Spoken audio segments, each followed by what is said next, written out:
Bonjour à toutes et à tous et bienvenue dans Culture Pote, je suis Mox. Et je suis Stain. Et aujourd'hui on se retrouve dans un épisode où on tire un sujet au hasard, mais c'est comme d'habitude. Sauf que là, pour une fois, on est tous les deux. Ouais, on n'a pas un on guest les a enchaînés les épisodes avec les gens. les potes, mais c'était bien au moins. Je me permets Vas-y. de tirer un sujet. Nos jeux vidéo préférés. Oh bon, mais pas j'ai eu ce sujet. Je pense qu'on en a parlé avec un guest. Je pense que ça devait être Lenny, mais en tout cas, plus. on va pouvoir en parler. Oui. Ton jeu vidéo préféré, c'est The Last of Us, Alexis. Ouais. Ah, Ouais. Ah, pas convaincu. Bah, comme j'en avais parlé l'autre jour avec Alexandre, là, c'est en train de peut-être un peu descendre. C'est en train de descendre, mais t'as quand même beaucoup d'amour pour cette J'ai quand même licence. beaucoup d'amour pour la licence. La licence est incroyable. J'attends fortement un 3 s'il doit sortir un jour. Ouais. C'est pas sûr. Bah écoute, en parlant de 3, on a un jeu en commun qu'on aime trop. Effectivement. Rayman 3. On va en parler tous les 15 épisodes, on dirait. Ouais, je sais pas si on fait vraiment un gros truc dessus vu qu'on en parle non, tout le temps. je pense pas, mais bon, Rayman 3 c'est notre jeu de cœur, Exact. d'enfance. C'est toujours bon de rappeler aux gens qu'il faut y jouer quand même. Ouais. En plus, il y a des rumeurs qu'un nouveau Rayman serait en développement. Enfin, c'est même pas des rumeurs, c'est vrai. Mais j'ai vu des nouveaux trucs. Ah ouais? Non, t'as pas appris. Non. Il paraîtrait que ce serait un remake de Rayman Legends.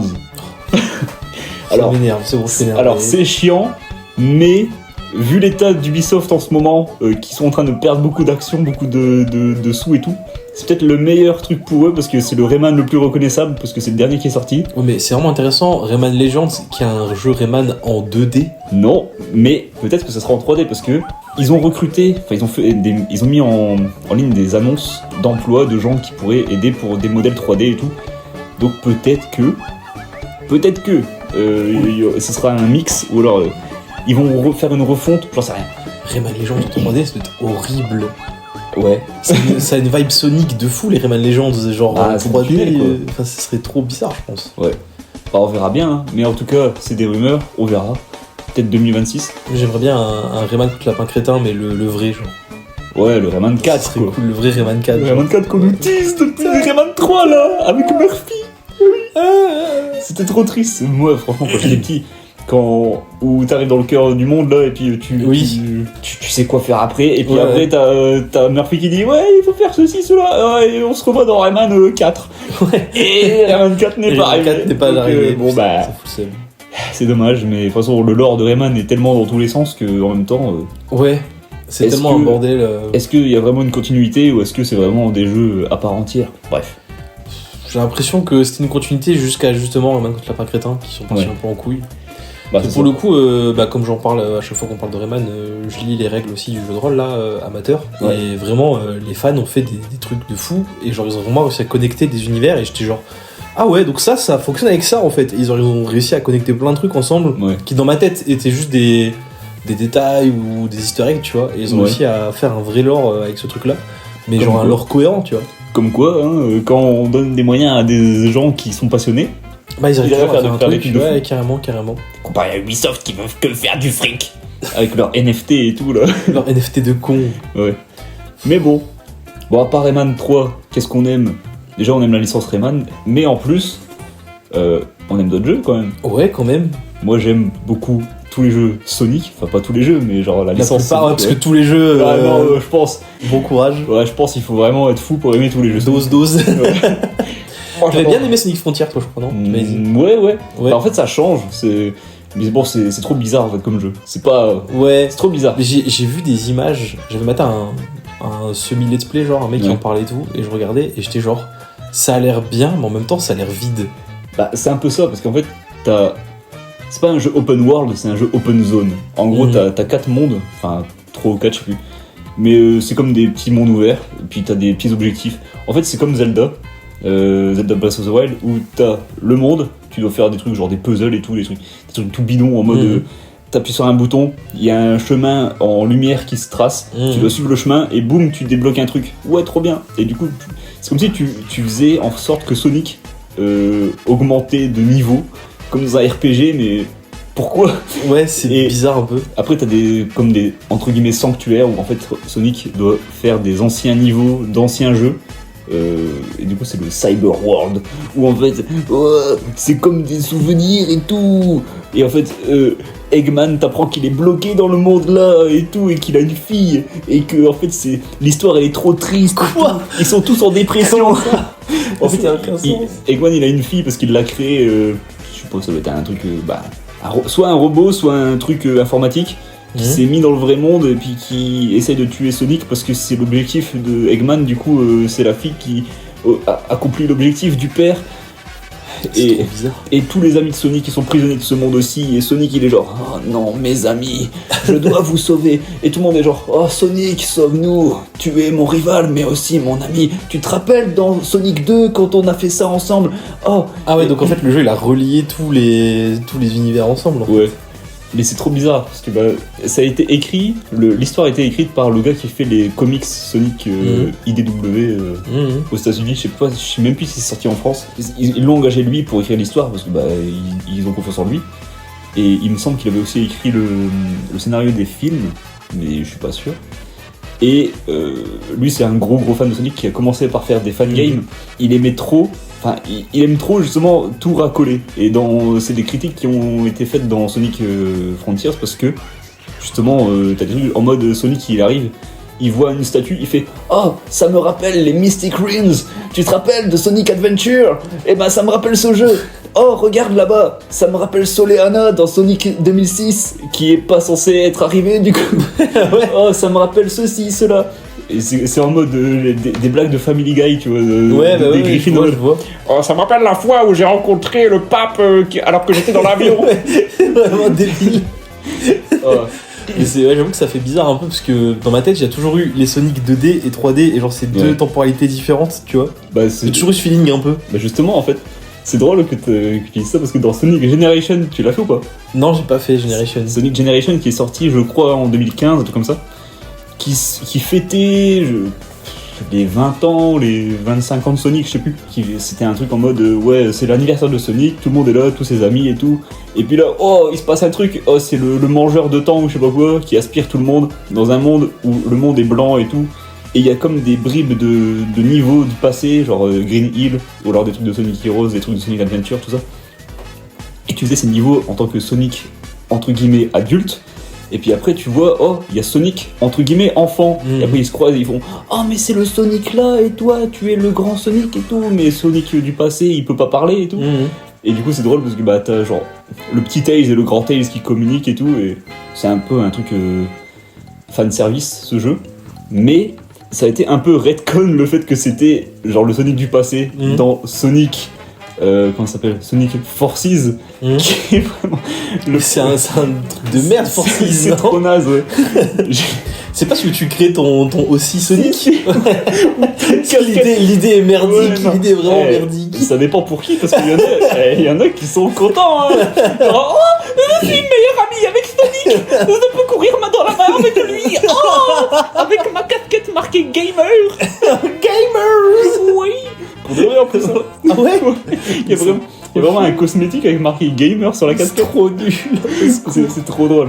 Mais ouais, fun fact, moi en plus je l'ai acheté. Enfin, on me l'a offert parce que j'ai trouvé, quand j'étais en vacances en Auvergne, non, en Haute-Savoie, j'ai trouvé dans un magasin. Et dans le magasin, je sais pas s'il avait mal noté le prix ou si c'était vraiment le prix. Parce qu'il était tellement naze qu'ils n'arrivent pas à le vendre, mais je crois que je l'ai eu pour genre 2,50. Je pense que tu m'en avais parlé. Et je me rappelle, tu m'avais répondu, même pour ce prix-là, j'aurais pas acheté. Mais pour un jeu Switch, ça passe. Et fait non, ça passe pas. Ça a l'air vraiment éteint, Sonic Forces, vraiment. Ouais, mais bon, j'ai bien aimé le lancer, mais en même temps, l'histoire elle est trop bizarre. Parce que tu sens qu'ils avaient de l'idée, en mode ils se sont dit, ouais, ce sera la guerre. Oh, Eggman il a pris possession du monde entier. T'arrives, tu lances le jeu, tu vois, je crois c'est Sonic, justement le petit Sonic qui court, et puis d'un coup Green Hill, le truc avec, tu sais, plein de verdure, plein d'animaux, plein de trucs, plein d'eau, des montagnes avec des fleurs et tout, et d'un coup, waouh, oh non, ce n'est plus de... Bonjour Benzaï. Bonjour et bienvenue dans Culture Pote. Et on parle de Sonic Forces parce qu'il me force à jouer à son jeu. Non, son jeu de merde. Ouais, trop naze. Regarde cette VHS, je vais t'expliquer pourquoi. Parler comme ceci. En gros, t'arrives du coup dans Green Hill, tu cours, tout est florissant et d'un coup, waouh, oh non, il y a du sable partout. Et après, bah, je sais plus ce qui se passe, mais je crois Sonic du passé, il est TP dans le futur ou je sais pas quoi. Et il arrive, il voit, oh c'est la guerre. Et tu t'apprends que tous les résistants, genre tous les amis de Sonic et tout, ils sont là, ils se battent contre Eggman parce que Eggman il a pris possession de 99% de la planète. C'est Astérix. C'est Sonic Astérix. Il y a un village d'irréductibles hérissons qui se bat contre l'adversité romaine de Eggman. Mais en fait, je te dis, 99%. ah mais je te montrerai après si tu veux. Mais il y avait du potentiel parce que justement dans ce jeu, en fait c'est la guerre et t'apprends que Sonic a été capturé et qu'il est genre, ça fait genre 1 mois ou plus qu'il a été qu'il est en pleine torture, genre il se fait torturer. Et tu te dis mais waouh, mais quel scénario de fou. Mais justement, je pense que ces gars ils sont arrivés, ils ont fait doucement. Doucement, hein, on torture pas Sonic, hein. Non, non. On arrête, hein. Oh, il y a des morts. Non, tout va bien. Le 99% de la planète est prise. Ouais, ok. Mais en plus, dans Sonic, il y a tellement de shitty friend. Mais ouais. Plus de genre 2-3, quoi. Ouais, ce sera Big the Cat. incroyable. Ouais, voilà, par exemple. Il manquera à personne. Big the Cat, il était naze. Ouais, trop naze. Genre, je sais pas, genre. Il y avait pas un espèce de crocodile nul aussi, là. Si, Genre, dans Vector. Heroes, ouais, voilà. Genre. Il est bien, Vector. Il est bien. C'est un crocodile avec des chaînes en or. Ouais, mais il a un casque de musique. Mais du coup, ouais, je me perds. Tout ça pour dire qu'en gros, Sonic, il est torturé et tout le monde est en mode ouais, il faut sauver Sonic et tout. Et puis là, t'arrives avec ton nouveau personnage que tu crées toi-même et t'es genre ouais, on a une nouvelle recrue. Et t'as Knuckles qui te tape dans le dos en mode ouais, bien joué le nouveau. Et toi, t'es genre oh ouais, Knuckles m'a touché le dos. Et t'accomplis des missions, tu sauves Sonic et puis t'apprends que Sonic il est en prison, mais il est genre pépère. Il est genre oh bien, oh, je fais des blagues, machin. Oh, merci de m'avoir sauvé. Ça fait 1 mois, il me torture, mais je vais bien. Mais tranquille. J'ai aucune séquelle. Mais ouais, le ton est trop bizarre. C'est censé être un peu la dépression et tout, parce que c'est la guerre. Et tout le monde devrait être énervé, et tout le monde devrait être en mode on fait des plans et tout. Et ils font des plans, et en fait c'est juste des niveaux, et après tu vas d'un point A à un point B, et t'es genre ok, bon, il se passe ça. Cinématique, il se passe ça, cinématique. Et c'est très couloir, c'est trop chiant. Mais bon, là où le fait qu'ils se sont dit ouais bah on va peut-être changer pour le prochain Sonic, on va faire un jeu monde ouvert. Ok, bon ça passe. Mais le ton est trop déprimant justement. J'espère revoir mes amis, ils me manquent. Et je peux leur parler mais je ne peux pas les toucher. Mais Sonic, j'ai l'impression qu'ils veulent trop essayer. En fait, chaque jeu, ils essayent des nouveaux types de gameplay en se disant comment on fait pour s'éloigner le plus possible de la formule de base en faisant du succès alors que tous les fans réclament la formule de base. C'est vrai que quand ils pensent bien, c'est très simple. Et puis il y a même des fan games qui le font bien, mais ces gars ils comprennent pas. Bon, au moins ils tentent, hein. Ils jettent des trucs sur le mur voir ce qui colle. Et souvent ça colle pas, genre pendant les années sombres de Sonic, entre 2006 et 2015 on va dire, jusqu'à Sonic Colors. Sonic il arrive à tenir parce que les fans, Dieu sait qu'ils sont très attachés à Sonic. Il y a pas que des trucs à perdre, genre je sais que je l'ai pas encore maté, mais Sonic Boom, la série elle a l'air bien, tu vois. Elle est bien, elle est marrante. Il y a plein de mèmes et tout, genre moi le mème de Knuckles qui approved, c'est vraiment trop drôle. Approved. Ouais, c'est trop drôle. La vanne sur Knuckles qui est féministe alors qu'ils font une partie de foot, là c'est hilarant aussi, tu vois. Ouais. Vraiment, en vrai, la série elle est bien, si tu peux la trouver, vas-y. Je pense que facilement, mais je veux dire, il y a plein de trucs bien autour de Sonic, c'est juste que les jeux sont à chier quoi. Bon, pas tous. Enfin, pas tous, oui, pas tous. Mais bon, c'est vrai qu'ils pourraient faire des trucs, mais ils le font pas. Mais bon, Sonic en général, ça va, c'est une bonne licence. Surtout pour les designs, quoi. Mais pas pour la fandom qui fait des autres trucs, quoi, avec. Mais bon, ça c'est une autre histoire. Ça c'est autre chose. Ouais. Il y a un autre jeu qui te vient en tête, toi, personnellement ? J'ai vu que t'as regardé mon mur comme si t'allais parler de Clair Obscur, là, par exemple. Non. En vrai, j'y pensais pas, mais on peut en parler. Ah, j'ai eu un débat, je sais plus si c'était avec toi, avec quelqu'un d'autre. Non, je crois que c'était avec Donovan. On avait débattu longtemps, parce que pour beaucoup de gens, c'est genre le meilleur jeu de la planète. Alors, j'ai adoré mon gameplay de Clair Obscur. Il est très bien, hein. J'ai vraiment trouvé ça incroyable. Mais j'ai l'impression qu'il fait un peu... c'est le film que j'ai eu en voyant les gens qui en parlaient et tout. Ça fait un peu porte d'entrée dans le JRPG pour beaucoup de gens. C'est mon cas. Bah voilà, c'est ton Ouais. cas. Et qui du coup, ces gens-là sont en mode ouah, c'est le meilleur jeu de la galaxie.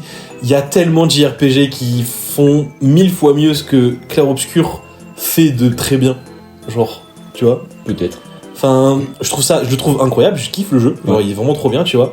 Mais même si j'ai eu des émotions de fou avec Clair Obscur, je sais que par exemple, Yakuza avec la nouvelle formule, les 7 et 8 m'ont filé beaucoup plus de feeling, tu vois. Ouais. Dans le même type de gameplay, Persona 5, vachement plus de feeling aussi, tu vois. Ok. Du coup, je sais pas trop comment me placer vis-à-vis de Clair Obscur, parce que c'est clair que je vais pas oublier mon gameplay. J'ai adoré la Oh. partie et tout. J'ai adoré y jouer, mais je sais pas si je dirais que c'est un de mes jeux préférés. Je pense que le temps nous le dira, tu vois. Genre si je vois que plus tard je le relance Ouais. en mode random juste pour refaire l'histoire et tout, je pense que là je me dirais ouais bon peut-être que je kifferai. Souvent c'est comme ça que je repère mes jeux préférés, tu vois. Mhm. Si je vois que je les fais plus d'une fois, c'est que je les kiffe vraiment. Ouais, moi il y a vraiment très peu de jeux que j'ai envie de refaire. Bah moi c'est un peu ça aussi, tu vois. Genre il y a les The Last of Us, les Ouais. Yakuza, Cyberpunk que je pense comme un connard, Mhm. et un dernier j'ai oublié. Le Sudoku. Non, les Batman Arkham. Les Batman Arkham qui sont vraiment.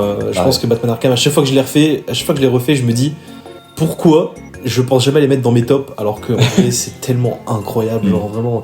D'ailleurs, j'attends fort le prochain Batman Lego. Ah ouais? Je sais pas, t'as vu des images ou Non. t'as rien entendu parler de ce nouveau Batman Lego? Non, mais de toute façon, moi, tu sais, les super-héros, c'est pas mon truc, et Lego, c'est pas mon truc, donc Bon, j'ai pas forcément... alors en gros, ils ont teasé un jeu et Ouais. vraiment, les teasers nous vendent du rêve, mais genre fort, du genre. Je sais pas si tu te souviens, ou même si t'avais suivi, Ouais. au moment où ils avaient annoncé Lego Star Wars, la trilogie complète là, où tu refaisais tous les films, Ok. on nous l'avait vendu en mode ça va être le meilleur jeu Lego de tous les temps. Mhm. C'était pas le cas.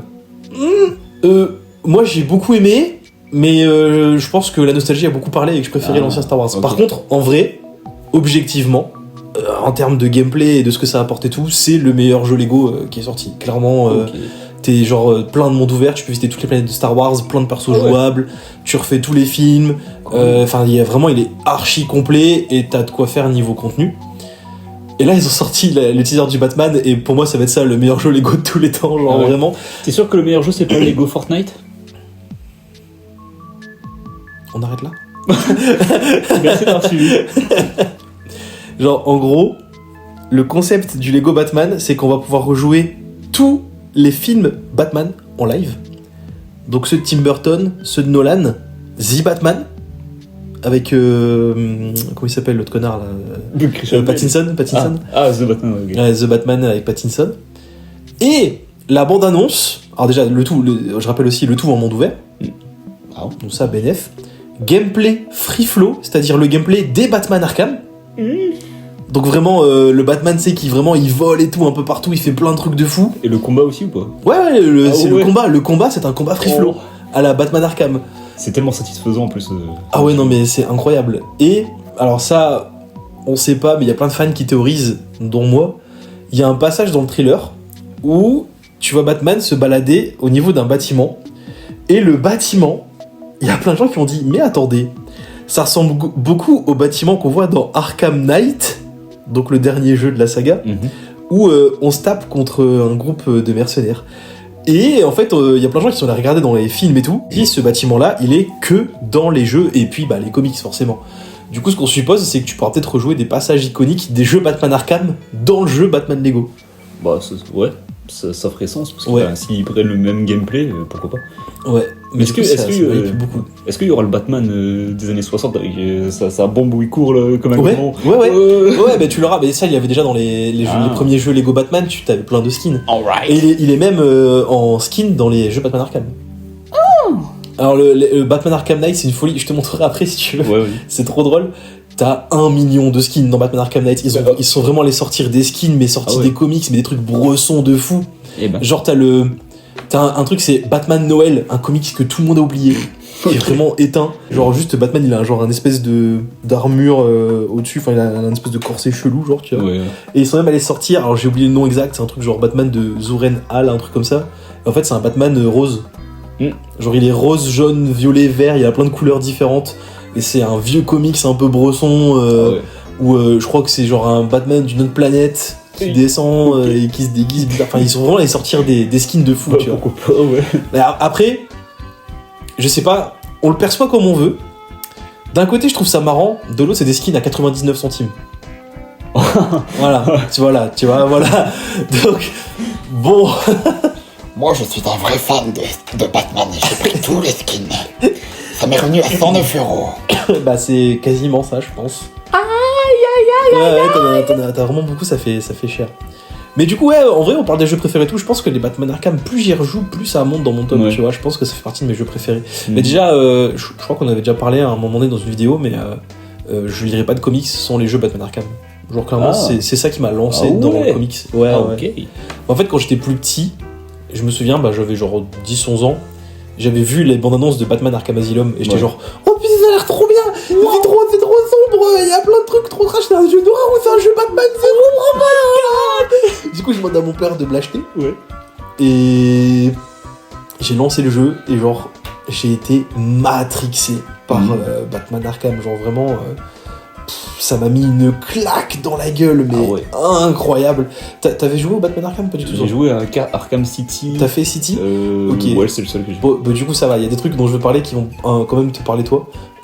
Notamment, moi, ce que j'avais adoré et je passais vraiment un temps fou dessus, dans le glossaire des personnages. Et genre, je pense que c'est le seul jeu où vraiment j'ai lu toutes les infos de personnages. Ah ouais, okay. Et c'était trop bien. Genre, tu sais que tu faisais les easter eggs. Alors, dans Arkham Asylum, c'était un peu mieux fait, je trouve, quand même. Okay. Tu scannais des énigmes de l'homme mystère et tu débloquais du coup des glossaires de personnages. Mais des personnages que tu voyais pas forcément, tu vois. Ouais. Dans Arkham City, je crois que c'est que les personnages que tu vois vraiment, il me semble. Ouais. Et t'avais un petit artwork qui était fait exprès pour le jeu et tout, qui rendait trop bien. Et t'avais toutes les infos, donc la date d'apparition du personnage, qu'est-ce qu'il a eu comme comics et tout. Ouais. Et en fait, ça m'a trop donné envie de lire les comics. Parce que genre, je voyais les personnages, j'étais genre, mais il est trop bien ce personnage. Killer Croc. Quand je l'ai vu, j'étais genre, mais il est trop bien, mais comment ça, Batman, il a des méchants comme ça, c'est trop bien. Wow. Et alors, c'est dommage que t'aies fait que City, parce que dans Arkham Asylum, il y a. De toute façon, ça c'est. Après, c'est un. Peut-être en parler un peu plus dans le truc, mais les Batman Arkham ont des boss absolument mémorables. Et Arkham Asylum, est-ce que tu sais c'est quoi le combat de boss contre Killer Croc? Parce que c'est un truc un peu culte aussi. Ben je crois qu'on en avait parlé dans un Culture Pod justement. Ah bah probable. Où c'est un truc d'horreur en mode dans les égouts. Ouais c'est ça, c'est très horrifique. Tu sais pas quand il y a des jumpscares qui arrivent. Ouais c'est un peu ça. Ouais. En fait Batman doit aller dans les égouts pour récupérer un espèce de fluide chelou pour créer un antidote. Et tu te balades et en fait t'as un détecteur qui te permet de savoir à peu près où sont les fluides que tu dois récupérer. Donc tu dois récupérer genre je crois 5 ou 6. Et en fait, quand tu marches sur les espèces de rondins, t'as un détecteur de bruit. Et du coup, si tu dépasses trop la jauge, tu peux réveiller Killer Croc qui va te sauter dessus. Mais en fait, il peut spawn devant, derrière, sur les côtés. Du coup, tu sais jamais quand il arrive. Et en fait, il faut être super rapide et lancer le bâtard en bon moment, sinon il te saute dessus. Et c'est terrifiant. Et vraiment, genre, ce combat de boss là, genre même aujourd'hui, quand je le refais, alors que je connais le jeu par cœur et que je connais les tips pour... pas le faire apparaître, tu vois, genre le fait que tu puisses prendre la tyrolienne et tout pour pas qu'il te chope, je connais tous les tips pour pas que Killer Croc te chope. Je suis quand même terrifié à chaque fois que je relance ce niveau, tu vois. Tu te dis ça se trouve il y a un truc qui spawn, je sais pas comment mais il va spawn. Mais tu vois, il y a pas beaucoup de jeux qui me font ce feeling là, de me dire quand je le relance et que j'arrive à ce passage là que je connais par cœur, me dire putain, on y est, j'ai pas envie de le jouer. Tu vois, t'es là, tu fais genre je veux pas faire ce passage, je ne veux pas, genre tiens. OK, je vois. C'est fou en vrai, c'est dingue. Mais je sais même plus de quoi. Je voulais dire un truc, je sais plus ce que c'était. C'est pas grave. On parlait des combats de boss, Killer Croc, t'avais fait Arkham City. Ouais, mais tu sais, le fait que tu me dises que t'as vraiment découvert les comics grâce à ça, ça m'a rappelé. Je crois qu'on se connaissait pas. On se connaissait, mais on s'était jamais parlé, je crois. C'était un voyage au lycée, à Paris, où on était allé dans une expo de je sais plus quoi, et puis il y avait un truc au milieu d'une pièce avec des morceaux de comics déchirés des années 60. Et je crois, je sais plus si c'était toi, mais ça me parle vaguement. Mais je crois que moi je regardais, je comprenais pas, C'était pas la Cité des Sciences à Paris? C'est peut-être ça justement, et justement il me semble que c'était toi qui était des gens. Non, ils ont vraiment déchiré le Batman première édition, machin. Et moi je suis genre, il s'énerve, mais ça doit avoir un sacré pactole s'il s'énerve ce mec là-bas que je connais pas. Mais j'étais vraiment un débilos à l'époque, vraiment. Maintenant je regarde les gens qui réagissent comme ça, comme des tocards un peu. Ah ouais. Bon, en vrai, parce que quand même, si c'est un truc plein de valeurs comme ça, waouh. Oui, mais ça fait chier, mais c'est tout quoi. C'était pour une expo, ça fait joli, c'est artistique. C'est bon, c'est des bouts de papier les gars. Oh, il a changé. un truc que moi-même j'ai acheté, ça me ferait chier. Parce que Oui. c'est à moi, tu vois, je dépensais de la thune dedans. Un truc, enfin, genre, je veux dire, là, tu vois, je l'ai pas acheté et tout, c'est tout. Mais tu comprends, ils l'ont transformé en art. Eh oui, mais exactement, c'est ça la beauté de la chose. Artistique. Enfin, vraiment, les gens qui font ça, je les vois comme les personnages de Big Bang Theory. Tu vois, c'est vraiment comme ça que je les situe, ces gens-là. Bazinga, non. Bazinga, putain, Bazinga. Oh. Mais du coup, Ouais, ouais, ouais. je pense que Batman Arkham, ça fait partie de mes jeux favoris all-time. Même si Arkham Knight m'a quand même pas mal déçu, je trouve, sur pas mal de points. C'est censé être là un petit peu le renouveau de la saga, genre, enfin le renouveau. Plutôt une conclusion, mais ultime. Genre, gameplay parfait, graphisme parfait, histoire parfaite. Ouais, mais. En vrai, c'est pas parfait dans aucun des points que j'ai cités. Bah, on en avait parlé avec Kim, je crois, justement, dans Peut-être. l'épisode avec Kim. Oui. Où tu disais que ouais, tu fais tout le jeu avec la moto quasi. Avec la Batmobile, ouais. Et justement, tu nous avais. Ah, le Batmobile, ouais. Ouais. Et tu nous avais dit qu'il y avait un combat où il fallait être un peu en mode discretos. Et Ouais. puis, tu te baladais avec la Avec un voiture. tank. T'as vraiment un combat discret avec un tank. Et genre ça m'a trop sorti du jeu. Ouais, Mais surtout ouais. qu'en plus, je me souviens quand à l'époque, les fans avaient vraiment gueulé sur ce combat de boss. Ouais. Parce que juste avant Arkham Knight, on avait eu Arkham Origins, qui était sorti il y a quand même pas mal d'années avant. Et Arkham Origins, globalement, les gens avaient dit c'est de la merde, sauf le combat de boss contre Deathstroke. Et là, tout le monde avait dit, c'est Deathstroke, ça va, tu vois qui c'est, à peu près Deadpool dans DC. Ok, ouais. Voilà, c'est Deadpool dans DC. Et du coup, le combat de boss contre Deathstroke, tout le monde avait dit ok, Arkham Origins c'est nul à chier, mais faites-le pour ce combat de boss, parce qu'il est vachement bien. Ok. Donc niveau mise en scène, t'avais vraiment un truc stylé avec Batman qui devait. En plus, c'était un truc assez classique quand même en vrai. C'était genre du combat classique, t'esquives, tu tapes. Ouais. Mais la mise en scène faisait que le combat de boss était vraiment incroyable. Avec des plans de caméra quand tu tapais, t'avais un truc un petit peu en mode combat 2D. Enfin, il y avait plein d'idées de fou en termes de mise en scène. Ouais. Et donc quand Deathstroke il arrive dans Arkham Knight, qui est du coup le jeu fait par les studios Rocksteady, parce que Arkham Origins n'était pas fait par Rocksteady. C'est ça qui a fait que c'était moins bien. Pas que ça, mais ça avait un peu joué parce qu'ils étaient pas dedans, tu vois. Et du coup, quand on a vu Deathstroke enfin dans un Batman par Rocksteady, on s'est dit mais ça va être incroyable. Et là, combat de boss de Deathstroke, déjà c'est une quête secondaire. Oh. Plus combat de tank avec la Batmobile. Et là vraiment les gens étaient genre mais comment vous avez fait pour faire pire que les mecs qui avaient fait un jeu pire que ce que vous faisiez? Et vraiment genre on était genre waouh, c'est fou. Bah écoute, dommage. Au moins Ouais, il s'équilibre. dommage. C'est l'un des pires combats de boss contre un meilleur. Ouh, ça c'est Ouais. Mais c'est dommage quoi, il y avait du potentiel de faire des trucs de fou. Et puis juste après, alors par contre, au moment où on a parlé avec Kim, j'en ai pas parlé de ça, donc du coup, partons sur un petit point, le petit point rage là. Le petit point rage, et je crois que je t'en ai déjà parlé en privé, mais j'en ai pas parlé dans la culture pote, je crois. Donc c'est le moment où je vais faire un Vas-y. petit peu mon coup de gueule. Vas-y. Suicide Squad. Ouh. Voilà. Va falloir un petit peu dire les termes. Imagine, tu peux jouer à des niveaux de Suicide Squad dans le jeu Lego Batman qui va arriver là. Bah en vrai ce serait pas mal. Ah. Tu vois, genre je vais dire premier degré. Parce que en fait Suicide Squad, je trouve ça trop triste dans le sens où il y avait plein d'idées de zinzin Ouais. et ça a été trop mal exploité.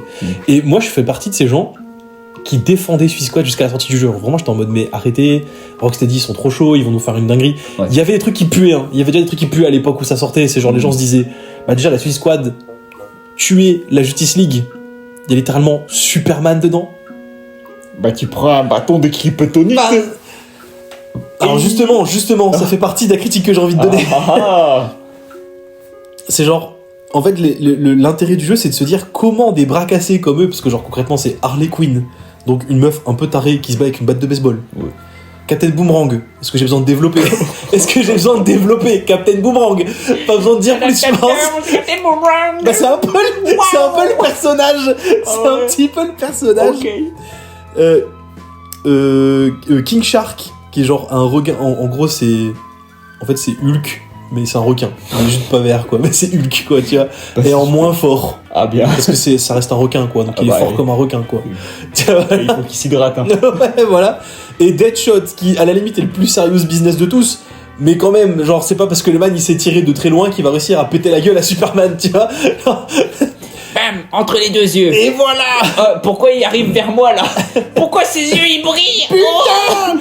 Et du coup, le concept du jeu, c'est de se dire comment ces mecs-là vont réussir à péter la gueule à la Justice League. Et donc, c'était ça qui rendait le jeu intéressant, que tu voulais en savoir plus, tu vois. Ça sentait un peu le pétard mouillé, mais je me disais, pourquoi pas, si tu me proposes une idée intéressante, moi je veux bien te suivre dans l'idée. Vas-y. Et puis après, on continue à parler du jeu, on nous explique, bah voilà, ça va être un jeu, ce sera pas un free-to-play, mais il y aura des microtransactions dedans. Oh, bah tiens donc. Sympa. Un jeu par équipe, donc du coup, multijoueur. Ok. Pour Rocksteady qui fait que du jeu solo, ça commence à faire un peu bizarre, Ouais. tu vois. Après, on nous explique que le jeu va avoir des season pass qui vont compléter l'histoire. Ouais. Ah ouais, donc du coup, t'auras pas le jeu complet, un jeu que tu payes déjà 80 balles à la sortie. Ouais, le bonheur quoi. Donc là, je commençais à me dire, ouais, ça commence à tirer putain mouillé. Et là, je me suis dit, je le prendrai pas des one, tu vois. Je me dis, je vais attendre. Ouais. Et j'ai bien fait d'attendre parce que putain. Et je pense que le truc qui a vraiment mis le dernier clou dans le cercueil, c'est quand ils ont annoncé que ça allait être une suite officielle au jeu Batman Arkham. Mhm. Du coup, Arkham Knight, bon, je vais spoiler, mais il est sorti en 2015, donc les gars, fallait être au courant quand même au bout d'un moment. Fin d'Arkham Knight, on révèle l'identité de Batman. L'épouvantail révèle la tronche de Batman. Oh Donc tout le my monde God. apprend que c'est Bruce Wayne. Du coup, Bruce Wayne, alors t'as deux fins, parce que t'as une fin classique où en fait Bruce Wayne, juste t'apprends que c'est lui et tout, et il chope l'épouvantail, et il dit bah, voilà, c'est tout, c'est fini. Et si tu fais le jeu à 100%, tu débloques une fin bonus où en fait Batman lance le protocole, je crois que c'est le protocole Nightfall, et en fait du coup il rentre dans son manoir. Les gens sont en mode oh dinguerie, Bruce Wayne c'est Batman, donc il y a pas de gens devant sa porte et tout, et Bruce Wayne fait péter le manoir, donc il simule sa mort. Mhm. T'as une fin post-générique où en fait t'as deux mecs qui se baladent dans la rue et ils agressent quelqu'un, et puis ils lèvent la tête, ils font genre oh qu'est-ce qui se passe, oh, et là il y a une espèce de Batman un peu démoniaque qui leur saute dessus, donc du coup tu comprends qu'en fait Batman est toujours là mais juste il a changé de méthode.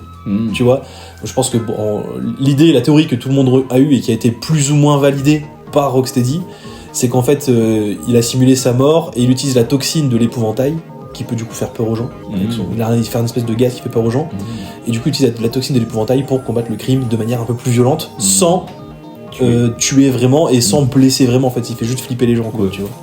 Donc voilà, ça c'était la fin de Arkham Knight, et du coup les gens se disaient bah Batman est techniquement mort, même s'il continue un peu de hanter les gens et tout, donc il n'y a pas d'intérêt à faire une suite. Et là, Suicide Squad, il explique ce qui s'est passé entre temps. Et alors, l'explication. Alors, déjà, je t'explique comment s'expliquer. Alors, imagine mon état psychologique quand j'y ai joué. Ouais. Je découvrais le jeu, je me suis dit, le jeu s'est fait descendre, mais je veux avoir un avis positif. Du coup, je lance le jeu de manière classique, tu vois, en essayant de pas penser à tout ce que j'ai vu comme critique sur le jeu. Et les premières minutes du jeu, c'est tu sélectionnes un des personnages de la Suicide Squad, celui que tu veux, et tu peux te balader dans un espèce de petit hub qui est un musée de la Justice League et qui explique un petit peu du coup tout ce qui s'est passé entre Arkham Knight et maintenant. Comment tu découvres ça? Tu te balades, t'appuies sur des boutons, t'as des flaps animés en carton qui t'expliquent ce qui se passe avec une voix off, qui te dit en fait Batman, il était censé être mort, et puis un jour Superman il a spawn. Et Superman il est venu avec plein d'autres super-héros, et du coup ils sont allés voir Batman, ils ont dit deviens copain avec nous, comme ça on combat le crime ensemble, et Batman il a dit d'accord, et il a remis son casque et c'est redevenu un super-héros. Mais quelle idée de con. Bah non, c'est Mais trop quelle idée de con. Bah non, comment tu veux amener la Justice League sinon? Tu réfléchis pas, ou je sais pas, tu fais un jeu qui est pas dans le canon de la Justice League, tu vois, genre je pense que les gens auraient moins gueulé, parce que ah oui, c'est le truc qui a fait gueuler le plus de gens, c'est la mort de Batman dans le jeu, parce que du coup en gros Batman des Arkham Knight qui est réputé comme étant un des persos les plus violents, un des Batman les plus vénères, et surtout mine de rien, même toi qui n'as pas joué, tu vois l'aura du jeu vidéo. Enfin, il a apporté tellement de trucs, soit aux jeux vidéo comme aux comics. Tu vois, c'est un Batman qui est iconique, que plein de gens connaissent. Même sans lire de BD, tu vois qui est ce Batman-là, tu vois. Qui a une fin de fou en plus. Et dans Suicide Squad, tu le combats. Alors déjà, le pire combat de boss de la galaxie, c'est juste un boss géant sur qui tu tires en boucle. Il n'y a pas de gameplay spécifique ou quoi. Tu tires, tu sautes, tu tires, tu sautes. T'esquives ses coups, tu sautes, tu tires. C'est trop nul, genre vraiment, c'est trop nul. Yes, mes années de corde à sauter ont servi à quelque chose. Et quand tu le butes, t'as genre les persos qui le ramènent sur un banc, ils le posent. Genre t'as Harley Quinn qui fait j'étais enfin explosé pour toutes ces années, rira bien qui rira le dernier, nanana. Et puis t'as Batman qui fait vous allez tous crever, vous êtes tous des losers. Et Harley Quinn qui prend un flingue, qui lui tire dessus, Batman tombe. Et vraiment, quand j'ai vu ce passage, je me suis dit, mais c'est comme ça que vous voulez finir votre super-héros. Mais Rocksteady, mais sous ça, tu vois, surtout les studios, genre les gars, ce personnage-là, il a créé votre popularité en fait. Sans Batman, vous seriez pas ce que vous êtes aujourd'hui. Ah ouais. Vous le finissez comme ça. Mais tu comprends, il fallait un moment de choc. Non, mais sur un banc comme ça en le tirant dessus. Et en fait, les autres personnages de la Justice League, quand ils meurent, alors, la mort en elle-même est ridicule, je trouve, parce qu'en fait, c'est genre les combats de boss, c'est spécial. En gros, concrètement, c'est bah tu cours. À un moment donné, le perso il est faible, du coup tu lui tires dessus, puis t'attends qu'il se remet rapide, et puis après il vient te casser la gueule. Enfin, c'est du combat de boss vraiment naze, basique, tu vois. Donc quand t'as un jeu qui s'appelle Kill the Justice League et que la Justice League c'est des combats de boss nuls, bon, on repassera peut-être sur ce potentiel-là, tu vois. Mais en fait, à chaque fois que tu les butes, t'as genre un plan de la caméra qui avance vers le cadavre du perso, qui fait genre un ragdoll, genre boum.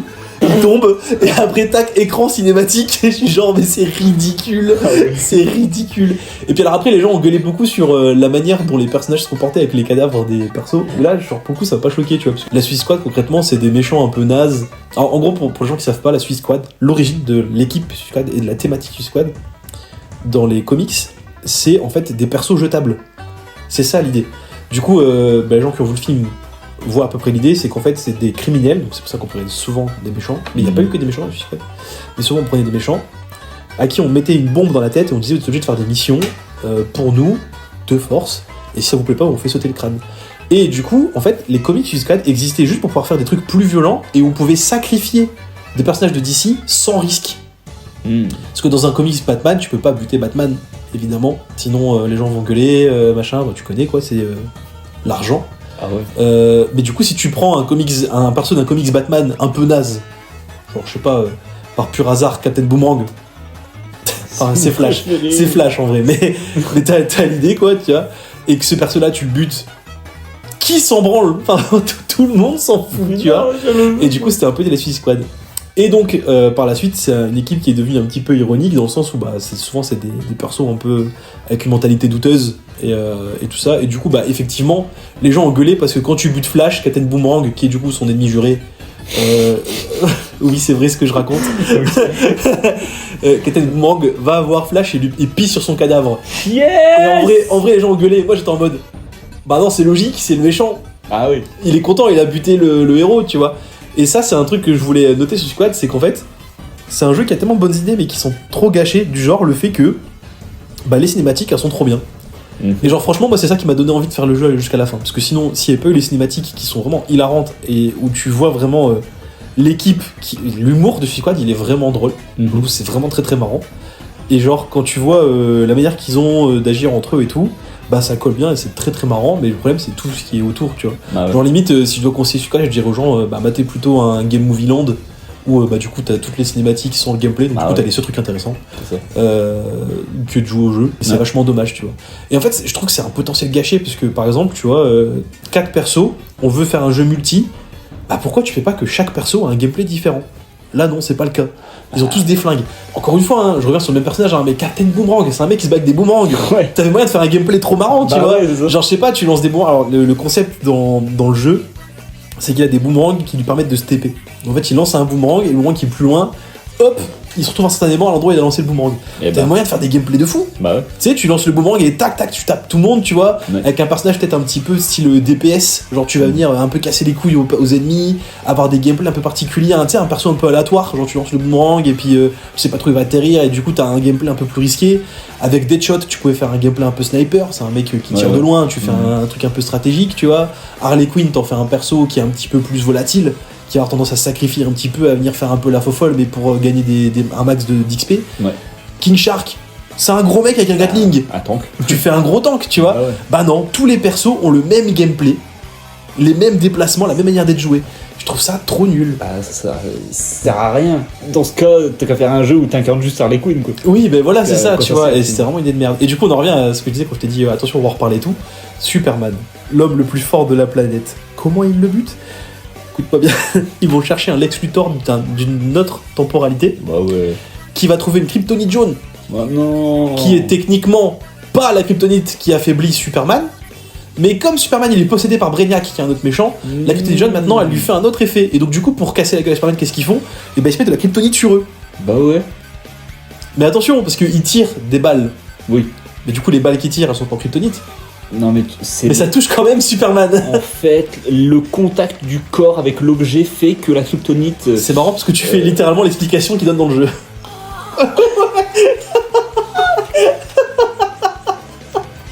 Faut croire que je suis un génie. Ah bah Hey. faut croire. Et ben engagez-moi comme écrivain là-bas, hein. Et conclusion incroyable qui va. C'est hilarant parce qu'en plus, toi, comme t'es passé dans cet univers, c'est encore plus drôle parce que Ouais. tu réalises la connerie du truc. Quand les gens ont gueulé après tout ça, là, tout ce que je viens de te citer, Yes. Rocksteady a dit bah, il y aura 11 saisons Oh my god. pour finir le jeu. Parce qu'en fait, quand tu bats le boss qui est du coup Brainiac, tu connais de nom quand même Brainiac, ça va vaguement. Oui, C'est un alien qui veut buter des gens. Oh non. Il collectionne des morceaux de planète. Et du coup, quand tu butes Brainiac, tu penses que t'as fini le jeu, et là, non. Et non, parce qu'en fait, il y a 11 Brainiacs différents.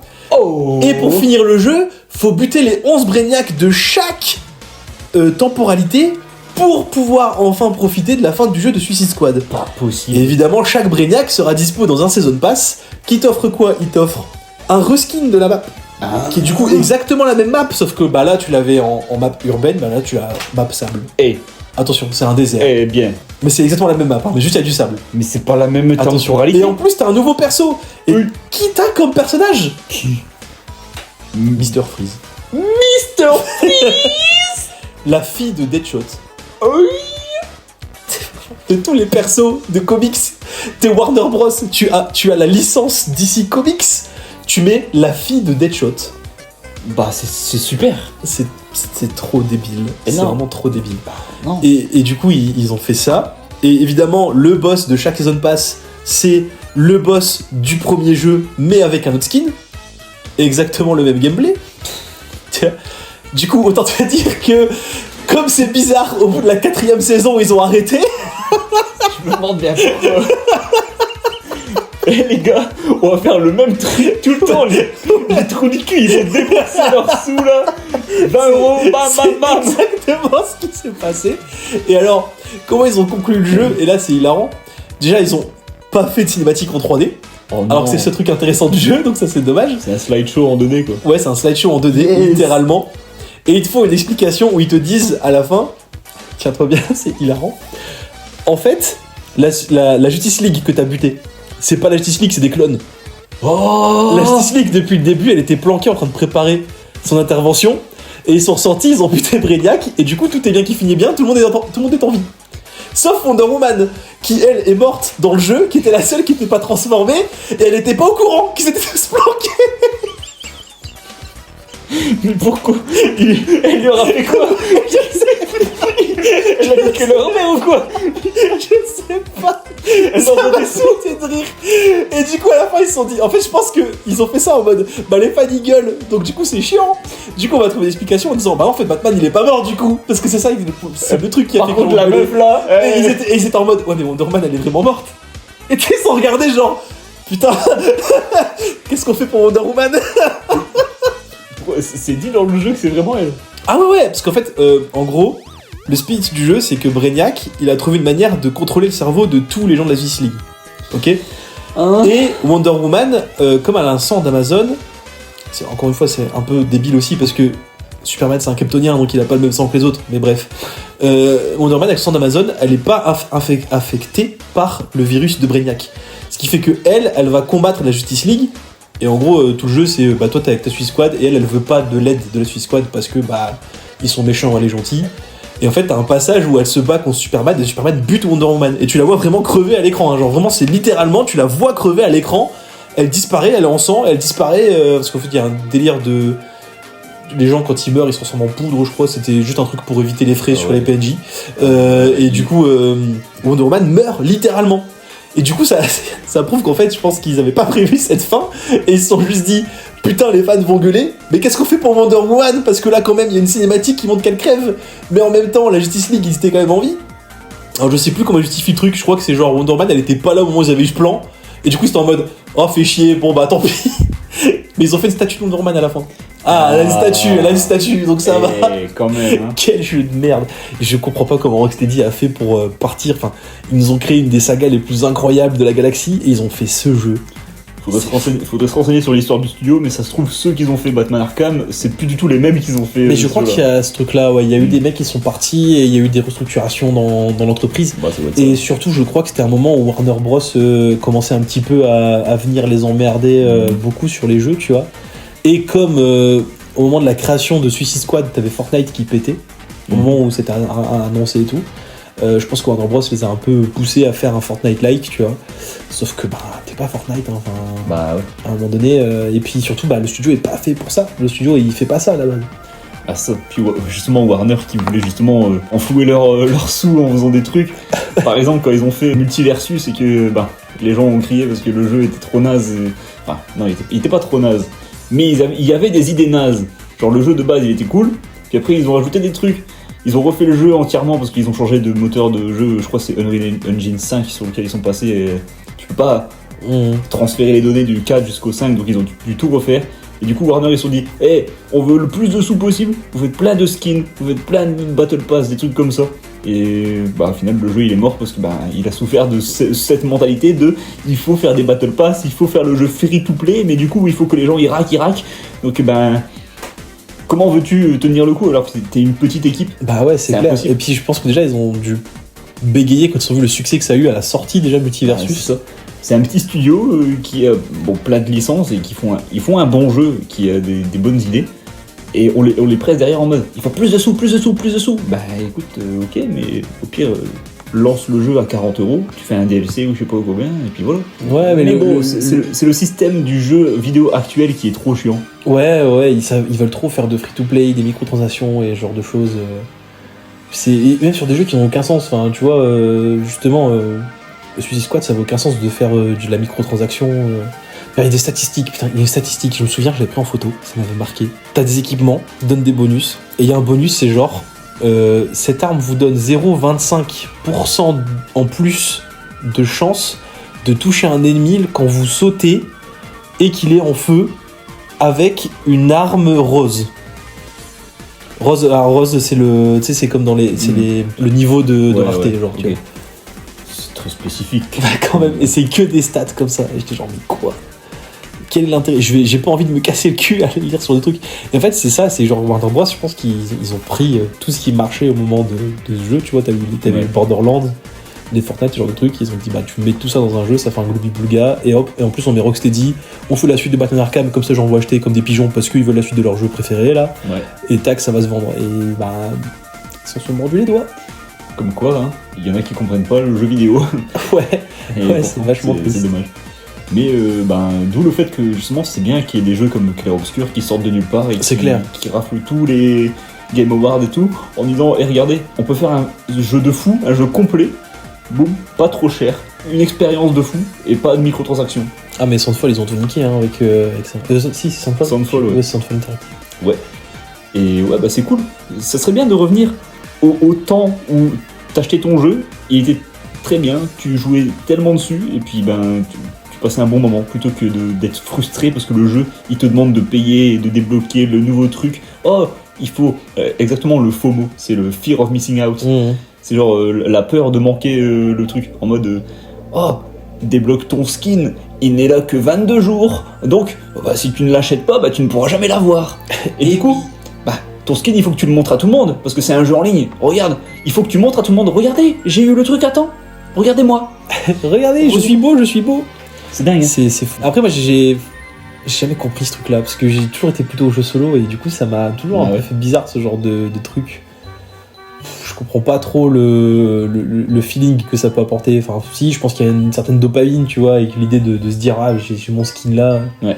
Ou alors les gens qui peut-être essayent aussi de les choper sans payer justement en essayant de maximiser leur truc à mort là. Et justement, ils doivent jouer encore et on n'a pas. Enfin. Il y a des gens qui ont le temps, mais on n'a pas tous le temps de jouer tout le temps au jeu, quoi. C'est clair, ils passe ta vie dessus pour juste avoir le modèle 3D, là. Avec les jeux solo, c'est vachement mieux. Ah bah oui. Et du coup, au final, on parle pas vraiment de nos jeux préférés, là. Non, on en a déjà parlé dans d'autres vidéos. Après, oui, moi, si tu veux, je peux rajouter, je sais pas. Après, on en a parlé avec, justement, c'était Lenny, je crois. Avec Lenny, ouais. Bah moi, comme je disais, du coup, je suis très fan de The Last of Us, pour le coup. C'est vrai que toi, t'as parlé des tiens, mais je peux parler des miens. Moi, The Last of Us, c'est clairement, ça a été pendant longtemps mon jeu préféré. Je pense que ça l'est toujours, mais juste, j'ai une relation un peu bizarre avec ce jeu. Allez écouter l'épisode sur The Last of Us, il y a vraiment un épisode de quasiment 1h30, je crois que c'est ça, qui est sorti sur le truc, donc vous aurez vraiment en détail le truc, mais si je dois dire globalement, en résumé, J'ai été très fan de The Last of Us pendant très longtemps. Quand The Last of Us 2 est sorti, les polémiques m'ont un peu saoulé. J'ai voulu profiter du jeu tout seul, j'ai adoré le jeu. Et puis après, il y a eu un succès monstre, encore plus monstre qu'avec le premier jeu, qui m'a vite dégoûté de la licence parce que les fans, voilà. Ah, ouais. Et du coup, ça m'a un peu sorti du jeu. Jeu qui, pour moi d'ailleurs, The Last of Us 2 est clairement en demi-teinte et clairement, il atteint pas le brio du premier, même s'il y a des personnages incroyables et que Abby est incroyable. Voilà.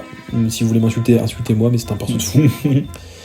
Voilà. Après, effectivement, du coup, j'ai parlé de Batman Arkham. Et je suis très fan aussi de la saga Yakuza, même si en vrai, la saga était pas ma série de jeux préférée à la base. Même si j'aime beaucoup, hein, c'est très bien, mais le problème en fait que j'ai, c'est que j'ai découvert Yakuza quand j'avais, je crois, 12 ou 13 ans. Et à l'époque, j'étais pas très bon en anglais. Et Yakuza, c'était dispo que en anglais. Ce qui fait que je comprenais pas toute l'histoire. Et aujourd'hui encore, j'ai pas tout capté de l'histoire principale des Yakuza, parce que je les ai pas refaits depuis. Ouais. Mais moi, j'ai kiffé parce que j'étais là genre, tu peux te battre dans la rue, et puis regarde, quand tu tapes contre des gens, tu peux prendre un vélo et tu peux casser la gueule aux méchants avec le vélo, c'est trop bien. Et là, il y a un mini-jeu de karaoké. Et tu peux tenir un bar à hôtesse, c'est trop bien. Oh, oui, je suis intéressé. Oui. Alors Yakuza, je sais pas si je t'en ai déjà... Bon, je pense que tu sais que j'aime Yakuza, mais je sais plus si on a déjà parlé hors vidéo de tout ce que tu peux faire dans Yakuza, c'est incroyable. Oui, il y a plein de mini-jeux. Ouais, t'as plein de mini-jeux trop bien. Alors c'est des jeux qui sont extrêmement chronophages. Tous les Yakuza sont très chronophages, mais alors les deux derniers sortis là, ils sont encore plus chronophages pour le coup, parce que c'est des JRPG. Oui. Donc en fait, pour les gens qui connaissent pas la série, il faut savoir que Yakuza, du coup, c'est une saga. La saga d'origine fait 6 jeux, et du coup, ces 6 jeux nous permettent de suivre l'histoire de Kiryu, qui est un Yakuza. Alors au début du jeu, c'est un Yakuza débutant. Et qui va un petit peu vivre plein d'aventures sous histoire de trahison, d'amitié, de conflits. C'est super intéressant. Là. Et c'est un beat'em all. C'est la même chose. Du coup, vous baladez dans la rue, vous croisez des méchants, vous leur cassez la gueule. Et moi, j'ai jamais été très fan de ce gameplay-là des Yakuza. Pourquoi ? Parce qu'en fait, c'est marrant au début. C'est redondant. C'est très redondant. Alors oui, je suis d'accord, les JRPG c'est redondant aussi, mais il y a d'autres subtilités qui font que le JRPG est un peu plus intéressant, je trouve. Et puis surtout, en fait, le jeu devient vite très dur dans le sens où t'as pas de level up dans les Yakuza, et du coup les boss sont juste plus hard parce que le jeu devient plus hard. Ouais. Alors, t'as une jauge de compétences qui augmente tout, t'as quand même un petit côté level up, mais ça reste très léger, tu vois, c'est du RPG vraiment simplifié. Et en vrai, ce qui joue sur si t'arrives ou pas à péter le boss, c'est si t'as pensé à aller acheter ta boisson énergisante juste avant pour pouvoir te maxer niveau PV, tu vois. Et du coup, ça m'avait vite gonflé. Je l'ai continué pour l'histoire, malgré que je la comprenais à moitié, tu vois. Ouais. Et après, ils ont sorti Yakuza 7. Et Yakuza 7, du coup, refonte de la saga. Pourquoi ? Parce qu'en fait, les 6 premiers Yakuza, du coup, c'était la fin de l'histoire de Kiryu. Et on a voulu continuer la série tout en apportant de la nouveauté. Et du coup, on a changé de personnage principal. Et pour vraiment marquer une différenciation entre l'ancienne saga et la nouvelle, on a aussi changé de gameplay. Et on en a fait un JRPG. Et du coup, Yakuza 7 et Yakuza 8, plus Yakuza 7, est clairement un de mes jeux préférés.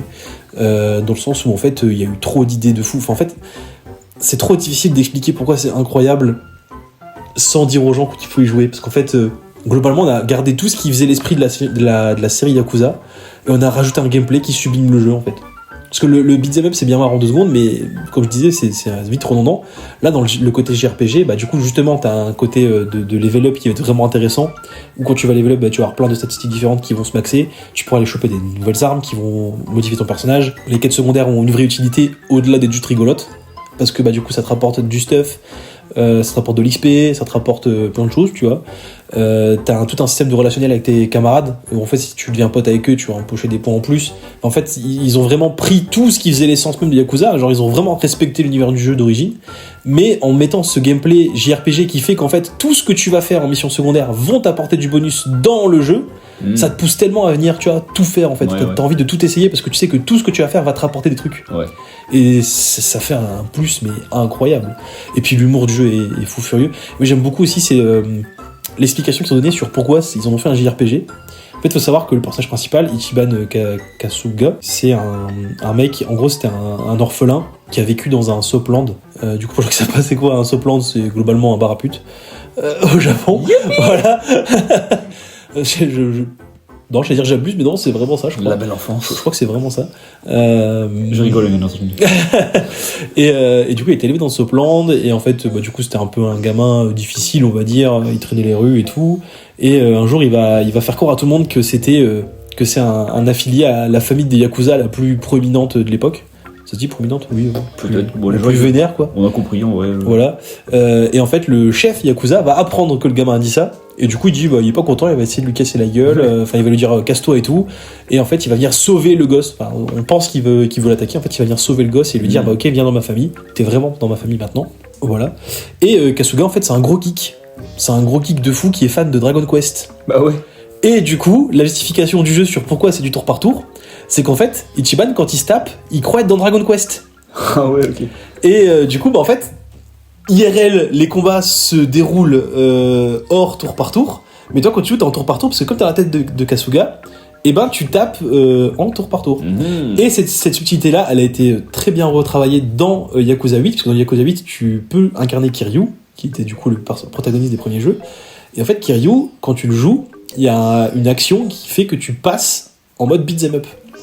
Du coup, t'es plus en tour par tour, tu vois. Parce que du coup, t'as la cassure entre la tête de Kasuga et la tête de Kiryu. C'est bien, ça ajoute une petite subtilité, ça casse le rythme. Ouais, c'est super intéressant. Et du coup, il y a plein d'idées de fou dans les Yakuza, du coup, surtout le 7 et 8. Ce qui est super bien aussi, c'est que c'est les premiers jeux qui ont été traduits en VF. Enfin, il n'y a pas de VF, mais il y a des sous-titres français. Oui. Du coup, c'est super bien parce que c'est beaucoup plus accessible pour les gens. Et à savoir que en France, ils ont bien fait la chose, ils l'ont pas appelé Yakuza 7, ils l'ont appelé Yakuza Like a Dragon pour bien marquer la différenciation, parce que vous pouvez jouer à Yakuza 7 et Yakuza 8 sans avoir fait ceux d'avant. Bien. Yakuza 8, je conseille d'avoir fait le 7 avant parce que c'est une suite directe, Ah oui. mais Yakuza 7, on peut y jouer sans avoir fait les 6 derniers. Okay. C'est vraiment pas bloquant. En fait, c'est surtout des easter eggs au premier jeu. Genre t'as des persos qui reviennent par-ci par-là et tout, mais Alright. globalement, sans avoir joué au jeu, t'es pas perdu quoi en jouant, tu vois. Très bien. Ah oui, et j'aime beaucoup aussi le système de classe, parce qu'en fait, dans les Yakuza, tes classes, en fait, c'est des petits boulots. Et du coup, pour changer de classe, faut aller au Pôle emploi. Et du coup, tu changes de taf, et ton taf, ça devient ta nouvelle classe. C'est trop bien. Ouais. Et t'as des classes de fou. Alors, dans le premier jeu, ça reste assez terre à terre, c'est des classes du genre policier, garde du corps, cuisinier, tu vois. Ou t'as des classes un petit peu loufoques, genre reine de la nuit. Ah ouais. Donc c'est des trucs un peu SM. Et en plus, qui est la classe la plus pétée du jeu. Ah ouais. Vraiment, la reine de la nuit, en fait, ça fait que des statistiques genre élémentaires aux personnages. Tu leur mets de la foudre, du feu et tout, tu leur casses la gueule de fou. Ok. Et dans le deuxième jeu, ils ont dit, moi, fuck it, on en a marre. Et du coup, ils appellent ça des jobs, mais en vrai, c'est plus genre des passe-temps que tu fais, parce que c'est un jeu qui se passe à Hawaï. Et du coup, c'est genre des trucs un peu en mode, des activités rigolotes et tout. Et t'as des classes genre cow-boy, surfeur, plongeur, cracheur de feu, danseur de hula. C'est des classes comme ça. Et évidemment, toutes les classes ont des compétences et des ultimes spéciales. Et genre, c'est hilarant. Notamment la classe clochard, qui a une ultime qui te permet d'invoquer des pigeons pour attaquer les joueurs. Ou notre ultime où tu peux cracher du feu via une bouteille d'alcool. Bah ouais. Moi, ça me fait beaucoup rire. Normal, quoi. Ça me fait beaucoup rire. Bah ouais. Bref, faut vraiment jouer Yakuza. Et justement, je le conseille si vous aimez Clair Obscur. Parce que comme Clair Obscur, c'est un jeu qui a réinventé pas mal de gameplay de tour par tour. Ok. En fait, c'est un tour par tour où tu peux te déplacer. T'es pas bloqué. Et l'endroit où t'es, là où tu vas taper les ennemis, va jouer sur les dégâts que tu vas faire et la manière dont ton personnage va attaquer l'adversaire. Par exemple, t'es un petit peu loin de l'adversaire et sur ton chemin t'as un plot. Tu veux faire un coup au corps à corps, et ben en fait ton personnage va se déplacer vers le gars, et comme il y a un plot au milieu, il va attraper le plot automatiquement, et ça va faire plus de dégâts parce qu'il va taper avec. Donc tu vois, ça te demande de vraiment travailler sur ton environnement pour faire un maximum de dégâts et récupérer plus facilement des points d'XP. C'est super intéressant. Ok. Si t'as un allié par exemple qui est derrière un ennemi, tu peux le taper, il se propulse derrière l'allié, et l'allié va lui remettre un coup qui va faire que tu vas du coup enchaîner des combos. Et c'est plein d'idées comme ça qui sont super intéressantes, je trouve. Donc ouais, c'est une autre manière de voir le truc. Clair Obscur a ajouté un côté un petit peu Dark Souls au JRPG. Yakuza, ça a un côté un peu plus liberté, on va dire, tu vois. Un peu à la Breath of the Wild. T'es vraiment libre de faire ce que tu veux quand tu te tapes, et ça rend le jeu vraiment super marrant. Ok. Bah écoute, là on a une petite heure de vidéo. Je pense qu'on est bien. On est bien. Moi je vais peut-être faire des petites recommandations de jeux. En vrai, l'un de mes jeux préférés, Psychonauts 2, si vous voulez, c'est un petit platformer sympa où on s'incruste dans l'esprit des gens pour les soigner pour diverses raisons. T'incarnes Raz, qui est un psychonaute qui veut justement aider les gens et... En fait, c'est son métier de psychonaute, quoi, et puis il y a des histoires et des retournements de situation liés au premier jeu, bref. Faites-le, c'est très intéressant. Autre jeu qui est intéressant à faire, Jet Set Radio Future, que j'ai beaucoup aimé quand j'étais petit, et du coup qui aura sûrement un nouvel opus qui va sortir bientôt. Je pense que j'ai pas forcément besoin de présenter Jet Set Radio parce que tout le monde connaît à peu près. C'est populaire. C'est un jeu de roller en mode cartoon 2D, effet 2D, cel shading. C'est d'ailleurs le premier jeu cel shading, Jet Set Radio premier du nom. Et bien entendu, je conseille également Bomb Rush Cyberpunk, qui est une suite spirituelle qui a été faite par un studio indépendant qui va bientôt sortir un nouveau jeu également. Donc Hyperpunk, qui est normalement soit une suite, soit peut-être. On sait pas encore, peut-être que ce sera une préquelle. Mais en tout cas, ça m'intéresse fort, j'ai hâte de voir. Sinon, en recommandation, pour des vieux jeux genre Jak and Daxter, qui est très cool. Évidemment. Un platformer créé par ceux qui ont fait The Last of Us, justement. Après, il y a des trucs que tout le monde connaît, genre Mario, Sonic... Évidemment aussi. Zelda, tout ça. Là, il n'y a rien d'autre qui me vient, personnellement. Je regretterais peut-être au montage, mais c'est pas grave. Non, moi, petite reco, alors c'est pas vraiment de reco, c'est plus les derniers jeux que j'ai joués qui m'ont vraiment, que j'ai vraiment bien aimé. Il y avait déjà Dead Island 2, dont je t'en parlais, alors qui en vrai, bon, c'est pas non plus la folie du siècle, mais c'est un très très bon jeu de zombard pour se défouler un petit peu. Très très sympa. J'ai bien aimé, alors je l'ai pas fait à 100%, mais je l'avais testé chez un pote, Silent Hill F, qui est alors un très bon jeu d'action horreur, mais un très mauvais Silent Hill, faut le dire quand même. Voilà. Et en vrai, c'est tout, je joue quasiment plus aux jeux vidéo en ce moment, hein. Je suis tellement sur d'autres trucs. Par contre, je suis très hypé, j'attends beaucoup le nouveau Resident Evil.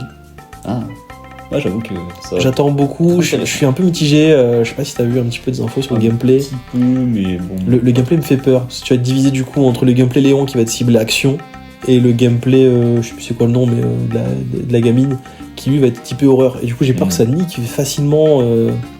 Tu sais, le fait d'être dans le jeu, tu vas te chier dessus pendant 20 minutes et après, tac, tu vas revenir à un gameplay plus type action. Je sais pas. Mais je suis un peu hypé, il sort là, en plus, au moment où on tourne, il sort dans pas longtemps, il sort une semaine ou deux, je crois. Ok. Donc j'attends fort, j'ai hâte de voir ce que ça va donner. Ça marche. Moi, je recommanderais aussi Skate, qui est une bonne série de jeux. Bon, il y a le dernier là, qui est un jeu gratuit, donc vous pouvez le télécharger quand vous voulez. Sinon, Skate 3, je recommande. C'est celui que j'ai fait moi personnellement, c'est cool. Et c'est tout. J'ai rien qui me vient. Dis-nous. Les fables.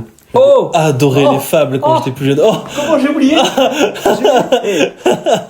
Quand j'ai eu ma Xbox, j'ai fait tous les fables d'un coup. J'ai fait 1, 2, 3. Trop bien les fables. Alors, le 3 il est pas très bien, je trouve. Le 2 c'est mon préféré. Le 2 c'est meilleur. Ouais. Le 2... J'ai bien aimé le 3 quand même, moi ça va, j'avais trouvé ça cool. Ouais. Est-ce que t'as vu le teaser? Oui, je l'attends tellement. Je pense que je vais craquer, je vais m'acheter une Xbox pour la sortie de ce jeu. Il sort sur PS4. Ah ouais, ça a été annoncé. Maintenant, la guerre des consoles, c'est fini. Oh, le bonheur, le bonheur. Cross-platform, tout ça, c'est bon, nickel. Mais Fable, le prochain qui va sortir, bah, c'est mon GTA 6 à moi. Ah mais ouais, j'ai trop hâte. Mais moi, je l'attends plus que GTA à moi. Moi aussi. Ça va être incroyable. Vraiment. Quasiment 1000 personnages indépendants qui peuvent être... Ouais, alors après, attends, parce que... ça, c'est des promesses, mais imagine que c'est bien le cas. Ah, ça serait fou. Qui ont leur propre vie, leur propre truc, machin. Ah, ça serait incroyable. Le fait que, genre, tout ce que tu vas faire au début du jeu, ça va continuer à agir sur la suite, tout, ça va être fou. Vraiment. Oh là là, comment je l'attends si fort. Pareil, mais... Oh là là. Il y a une date de sortie, j'ai pas vu. Normalement, ce serait pour... fin d'année à peu près. Ah ouais. Peut-être, pas sûr. On va vérifier juste après. Ouais, on va regarder après. Mais ouais. Mais j'ai trop hâte, ça va être incroyable. Mais les fables sont vraiment bien. Pour le coup, j'ai adoré. Je pense que je les ai refait plusieurs fois. Les fables à l'époque. Et ouais, je pense que c'est le 2 qui m'a... Alors le 3 m'a plus marqué parce que c'était mon premier. Ah ouais. Du coup, j'ai plus de souvenirs du 3. Mais en termes d'expérience, c'était le 2 que j'avais préféré. Surtout le début était vraiment bien et tout, où t'allais récupérer des pièces pour acheter la petite boîte à musique et tout. Ouais. C'était trop bien, vraiment. Ouais. Et j'ai vu une vidéo il y a pas longtemps qui en parlait. Et par contre, ça m'a rendu fou parce que je trouvais ça naze. Tu savais que le perso qui lance Fable 2, la nana, là, l'espèce de gitane, c'est la sœur dans Fable 1. Ouais, bah ça on l'apprend dans le jeu, je crois. Ah ouais, je me souviens plus qu'on Ouais. l'apprenait dans le jeu. Moi, je l'ai appris sur une vidéo, j'avais oublié ce truc-là. Ouais. Et je trouve ça trop con, parce que du coup, Bah. selon la fin que t'as fait dans Fable 1, elle est plus là. Je me rappelle plus. Bah, t'as une fin où tu la butes pour récupérer l'épée, parce que t'as une épée magique, genre, et c'est soit tu détruis l'épée, soit tu butes la sœur. Et du coup, ça force le jeu à suivre, je crois, du coup, la fin méchante du premier, je crois. Bah, Je je sais sais pas, parce qu'en vrai, je crois qu'il y a un truc en mode.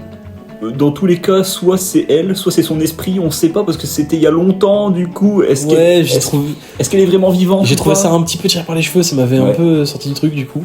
Mais sinon, concrètement, Fable, Ouais. je pine à rien. Bah, d'ailleurs, Fable, c'est incroyable. Dans le 3, elle est là, mais en mode esprit, je crois. Il me semble, ouais. Il me semble. Quand- Mais il me semble qu'elle est pas tout le temps dans le jeu, mais elle apparaît vite fait. Ouais, je quand crois. tu dois level up ou dans, Ouais. dans la dimension où t'as plein de portes, là, je crois, un truc comme ça. Ah oui, c'est vrai. C'était marrant le système de level up de Fable 3 quand même. Je trouvais Ouais, cool, mais moi. justement, je trouvais que c'était intéressant, mais c'était moins bien fait que dans le 2.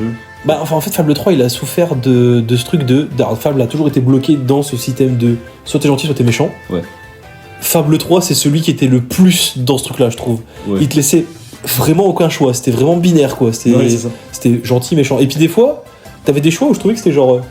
Oh, mais là, il est méchant, mais parce qu'il a pas le choix, genre c'est un peu bizarre, tu vois. Enfin, je trouvais que c'était un peu du forcing. Ouais.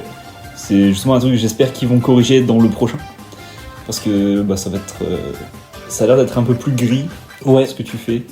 Tout dépend, on verra. Ouais, après, c'est vraiment le truc qu'ils doivent réussir parce que c'est la marque de fabrique des fables, quoi. Donc C'est ça. faut vraiment le réussir. Ça. Et c'est pas le même studio que les premiers, donc. Ouais. Bah, on voit qu'ils savent ce qu'ils veulent faire, on voit qu'ils connaissent la licence, on voit qu'ils ont une sacrée passion pour le matériau de base, donc on verra bien. J'ai trop hâte. On verra bien. Oui, oui, oui. Pour l'instant, j'ai pas d'autres recos qui me viennent. T'as des recos de jeux un peu obscurs que t'as kiffé? Des jeux clairs, obscurs. Non, Bah, parce que moi, justement, en plus c'est marrant, ça fait un jeu de mots, obscur. J'avais adoré ce sur jeu. GameCube. J'avais adoré ce jeu. Moi, je l'ai Ouais. fait sur PS2, je crois. Ah, c'est possible. Je sais plus. Ouais. Il était vraiment bien. Jeu d'horreur, alors jeu d'horreur un petit peu typé slasher avec un concept trop cool. Alors, vous jouez plusieurs personnages, vous pouvez composer votre team. Je crois qu'ils sont toujours par deux quand tu fais un niveau. Et quand un perso meurt, il meurt. Tu ne le récupères pas. Ça, c'est bien, ça. Et ça, c'était trop bien pensé parce que pour le coup, dans Obscure, c'est pas comme Suicide Squad. Tous les persos ont leur utilité et leur gameplay et leur manière d'être joué. Donc si t'as un perso qui meurt, ça peut vraiment te foutre dans la merde dans le jeu.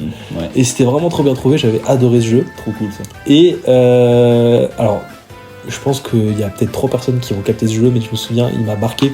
Et j'y pense parce que j'ai revu une vidéo YouTube dessus il y a pas longtemps. Ok, Unslaved. ça me vient. Alors, c'était un jeu. C'est un peu bizarre parce que c'est un jeu post-apo, mais en même temps qui reprend pas mal de points de la légende de Sun Wukong. Ah ouais. Ouais, c'était un peu chelou où du coup ça se passe super longtemps dans le futur et tu joues une espèce de prisonnier qui doit sauver une espèce de princesse magique de la fin du monde. Bon, j'ai plus tout exactement en tête parce que ça date d'il y a très longtemps, mais j'avais bien aimé le jeu, c'était rigolo. T'avais un très bon système de gestion des deux personnages. T'avais des quêtes un peu cool où tu devais mixer entre les deux persos et c'était vachement bien pensé. Et là, je parle de ça et en fait, j'ai fait d'avoir un flash. Et pourquoi j'y ai pas parlé avant? Azuras Vras. Ah, Quelle folie furieuse, Azuras Vras. Vraiment, foncez faire Azuras Vras. C'est... Oh. Si vous êtes fan de Shonen, c'est le meilleur jeu de la galaxie. Hein, vraiment, c'est clair. C'est vraiment. En plus, bon, en prévention, c'est le jeu du QTE, donc soyez prêts. Hein. Ouais, bah, je pense que genre, c'est quand même assez culte Azuras Vras. C'est devenu culte, je pense, maintenant. Je pense que même si tu n'y as pas joué, tu connais Azuras Vras, tu vois. Genre, au moins de nom. Mais j'ai l'impression que ça a eu un petit impact, et puis après, plus. Enfin, il n'y a pas eu de suite. Bah, en fait, justement, je sais pas si tu as vu cette histoire par rapport au DLC d'Azuras Vras. En fait, Azuras Vras se termine sur un cliffhanger. T'arrives à la fin, il se passe une folie. Sachant qu'en plus, c'est un cliffhanger quand tu débloques avec une fin, c'est une fin parfaite. Genre, faut réussir des trucs et tout. Et le studio avait annoncé un 2. Il devait y avoir une suite, directe, du coup. Oh. Sauf qu'en fait, le jeu a flop. Il a merde. archi méga flop. En fait, il a eu un succès a posteriori. À la sortie, ça a bidé de fou. Et du coup, le studio n'avait pas les moyens de faire une suite. Et donc, qu'est-ce qu'ils ont fait? Ils ont sorti la suite en DLC. Le problème, c'est que du coup, ils avaient prévu un jeu d'à peu près 15-20 heures. Ouais.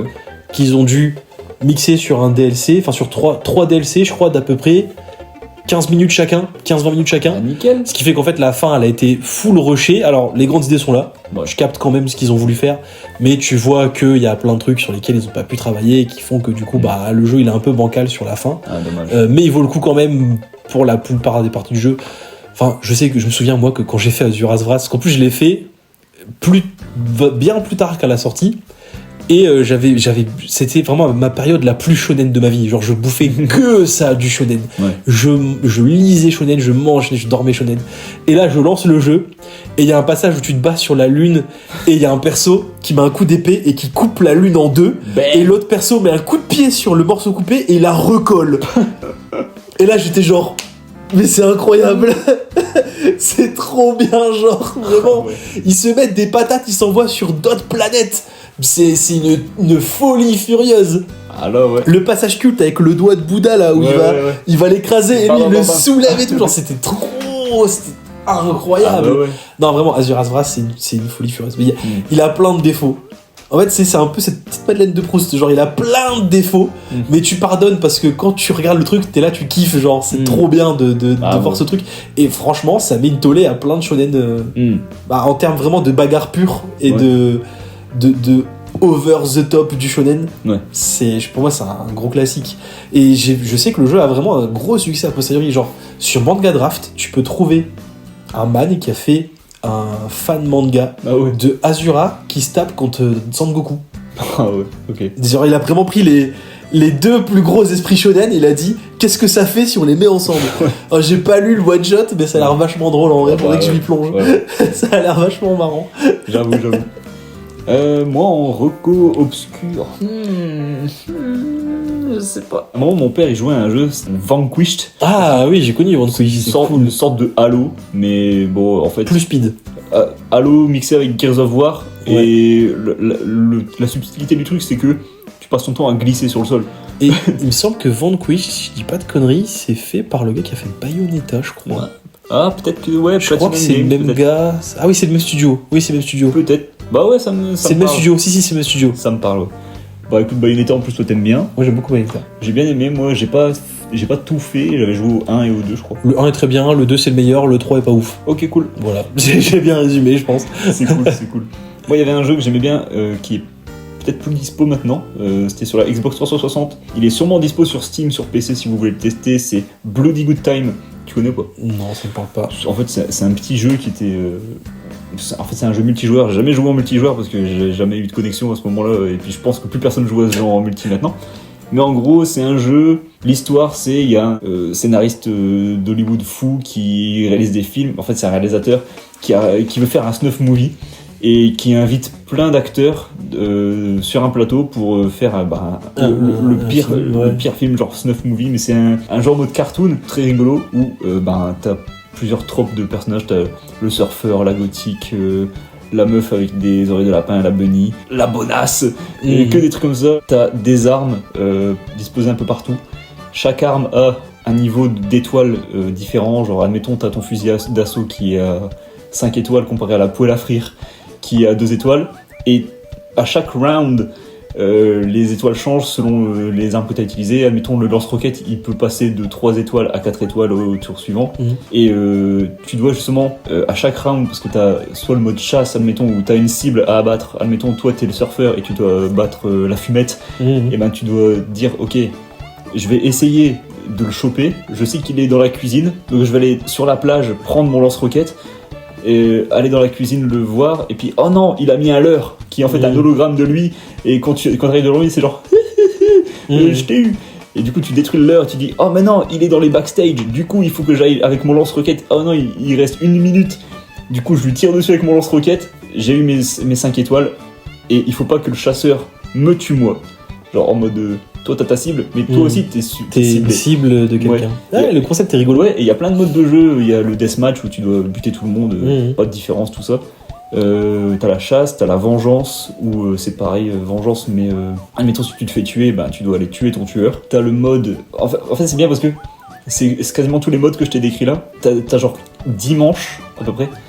Et chaque manche, ça varie un peu parce que t'as aussi une manche où t'es infecté. En gros, c'est un peu un mode zombie où t'as plein de brouillard qui se met sur la map.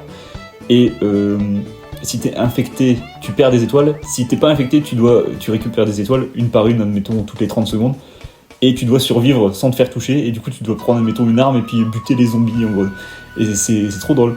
Ah, c'est marrant. Et bah, sur la fin du jeu, enfin sur la fin de la game que tu fais, t'as, mettons, la chasse au premier. T'as un trophée, tu gagnes des étoiles au fur et à mesure, mais tout le monde te chasse. Et tu peux pas utiliser d'armes.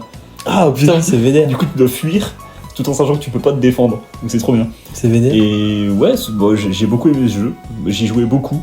Mais bon, je pense pas qu'il ait beaucoup marché. Et ça me fait penser à Cell des Mage.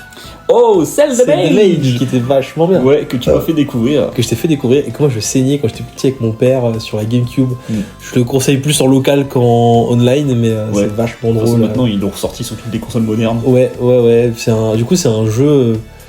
En gros, on a pris Smash Bros, on a pris Mario Kart, on les a mixés ensemble, on a dit, on fait un jeu un peu semi-gore, semi-rigolo. À la Twisted Metal, en gros. À la Twisted Metal, c'est ça. Un jeu d'affrontement de bagnole où tout le monde se tape. Ouais, c'est ça. Sauf que la petite subtilité, c'est qu'il y a quasiment pas de course. Non, je me souviens même pas qu'il y ait un mode course. Peut-être que oui, mais t'as un mode course, enfin t'as un mode baston, t'as un mode course où tu dois traverser des anneaux, mais je l'ai fait un peu. Oui, c'est un peu naze. C'est pas le truc le plus drôle du jeu. Le truc vraiment drôle, c'est le mode baston où en fait tous les persos sont lâchés sur une map et trouver des outils pour casser la gueule aux autres persos. Ouais. Et celui qui marque le plus de points, donc du coup je fais vous buter un mec, vous gagnez des points.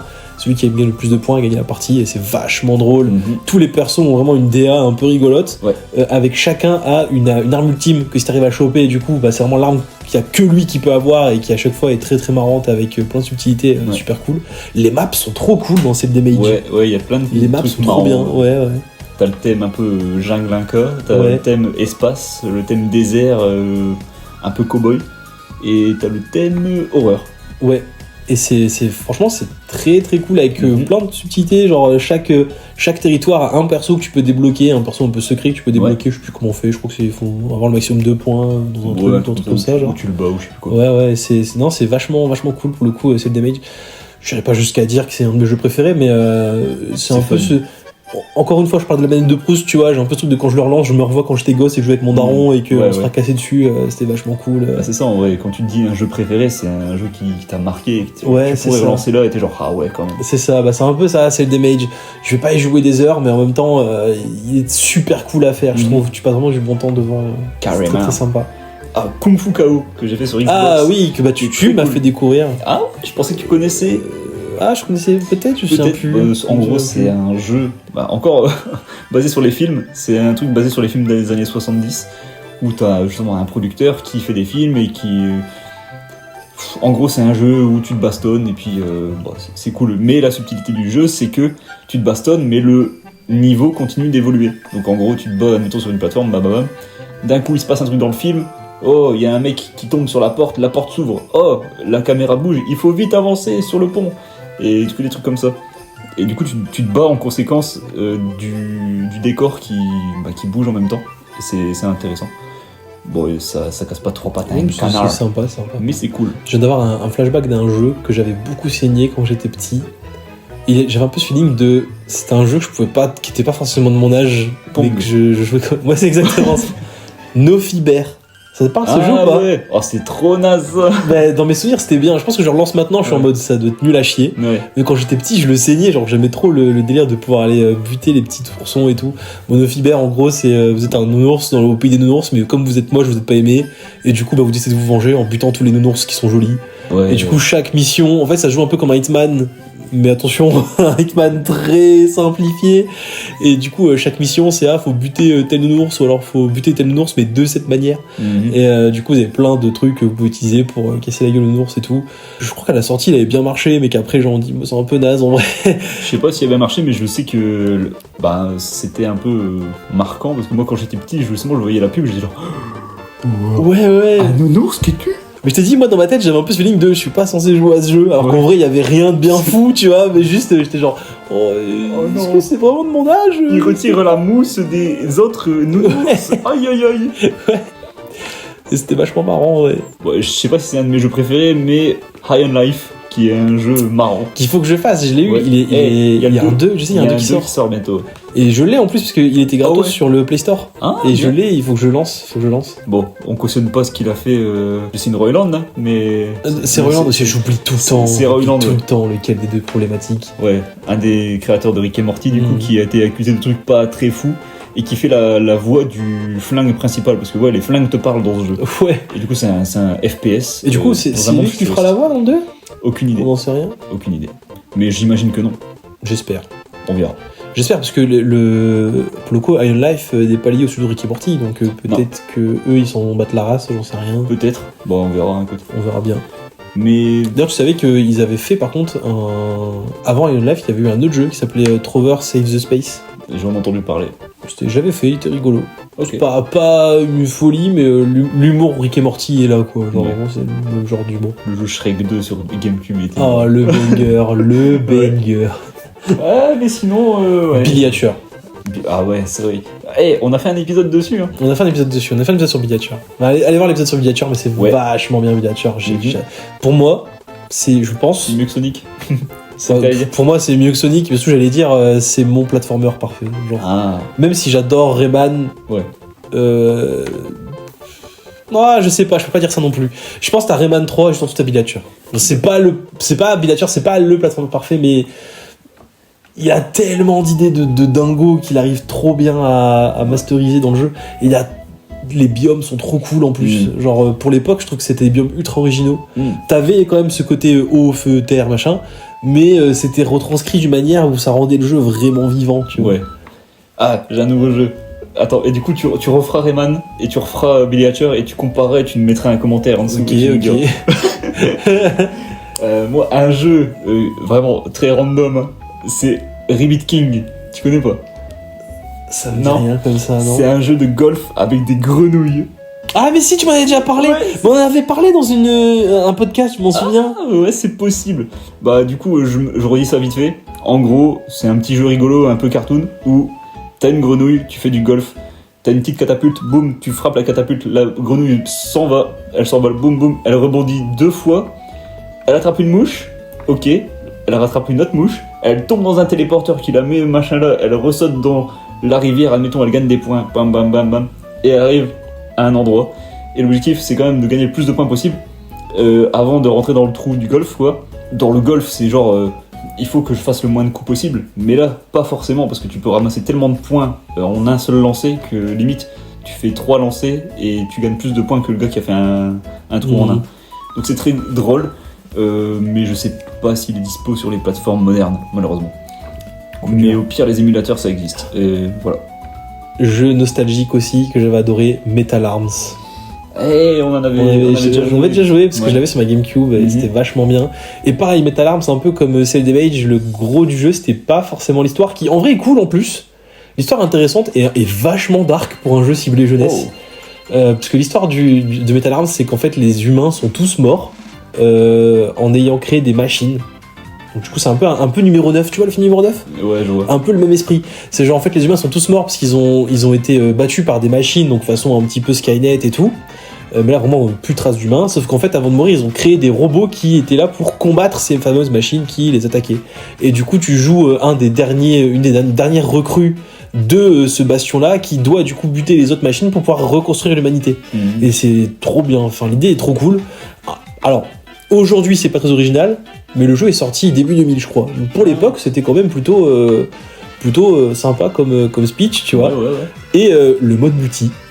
Le mode multi était trop cool. Alors du coup le mode multi était lâché sur une map, tu choisissais, alors c'était pour le coup, pour l'époque aussi c'était assez original, un mode multi où tu faisais à 100% ton mode favori. C'était genre tu pouvais dire soit tu faisais un timer, soit tu faisais un nombre de morts, tu choisissais toi au début, tu choisissais le nombre de minutes. Alors, par exemple avec mon père, tu vois, des fois on faisait des matchs à mort de quasiment 45 minutes, en mode on met 45 minutes et celui qui marque le plus de points. Ah ouais, ok. Et t'es lâché sur une map qui est énorme. Ouais. Enfin, pour l'époque, attention, hein, maintenant Ouais, c'est pas ouais. si grand, mais quand vous êtes 2 joueurs et que des fois il vous faut quasiment 10 minutes pour vous trouver, Ah ouais, c'est vraiment grand. quand même, ouais. Parce que en fait, sur la map, toutes les zones sont. Tu peux entrer dans tous les bâtiments.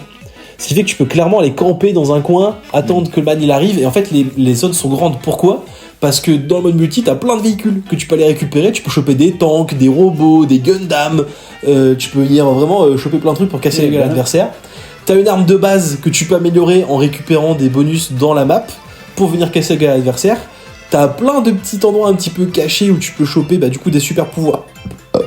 Nickel. Des super pouvoirs en plus et tout. En fait, le jeu était archi complet au niveau du multi, et t'avais accès à plein de trucs qu'il y avait dans le mode solo qui sont over-cheatés. Et je me souviens que on saignait ce jeu quand j'étais plus petit avec mon daron, mais vraiment on le dégommait Metal Arms, et c'est vraiment trop bien. Et ça, je suis sûr que par contre, ce jeu-là, j'en suis certain à 10 000%, je le relance aujourd'hui et je kiffe toujours autant.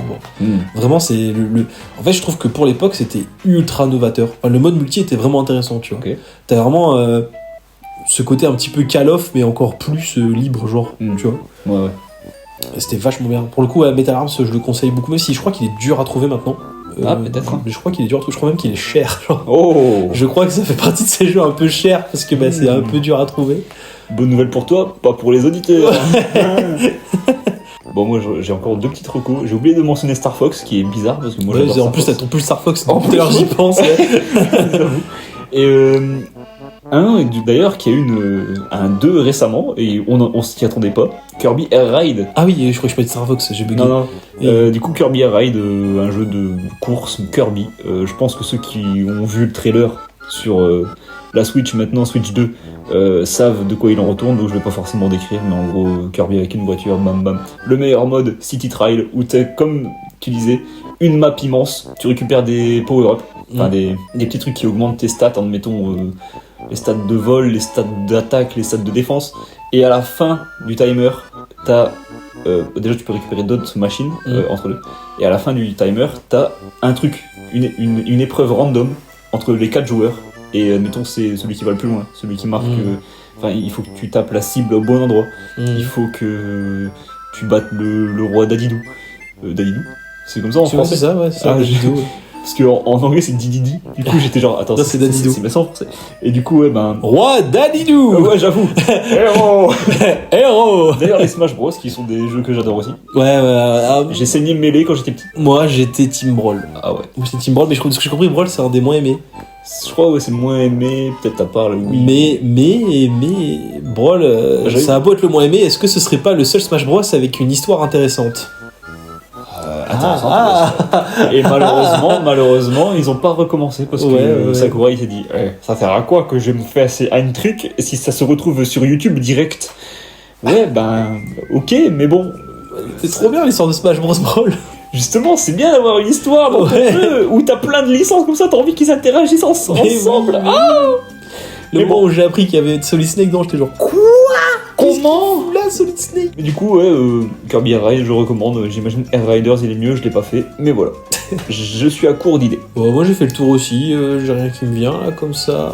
À part si c'est encore cité des jeux que j'ai essayé quand j'étais petit, tu vois, genre Burnout 3 par exemple, Burnout Paradise, j'y ai pensé.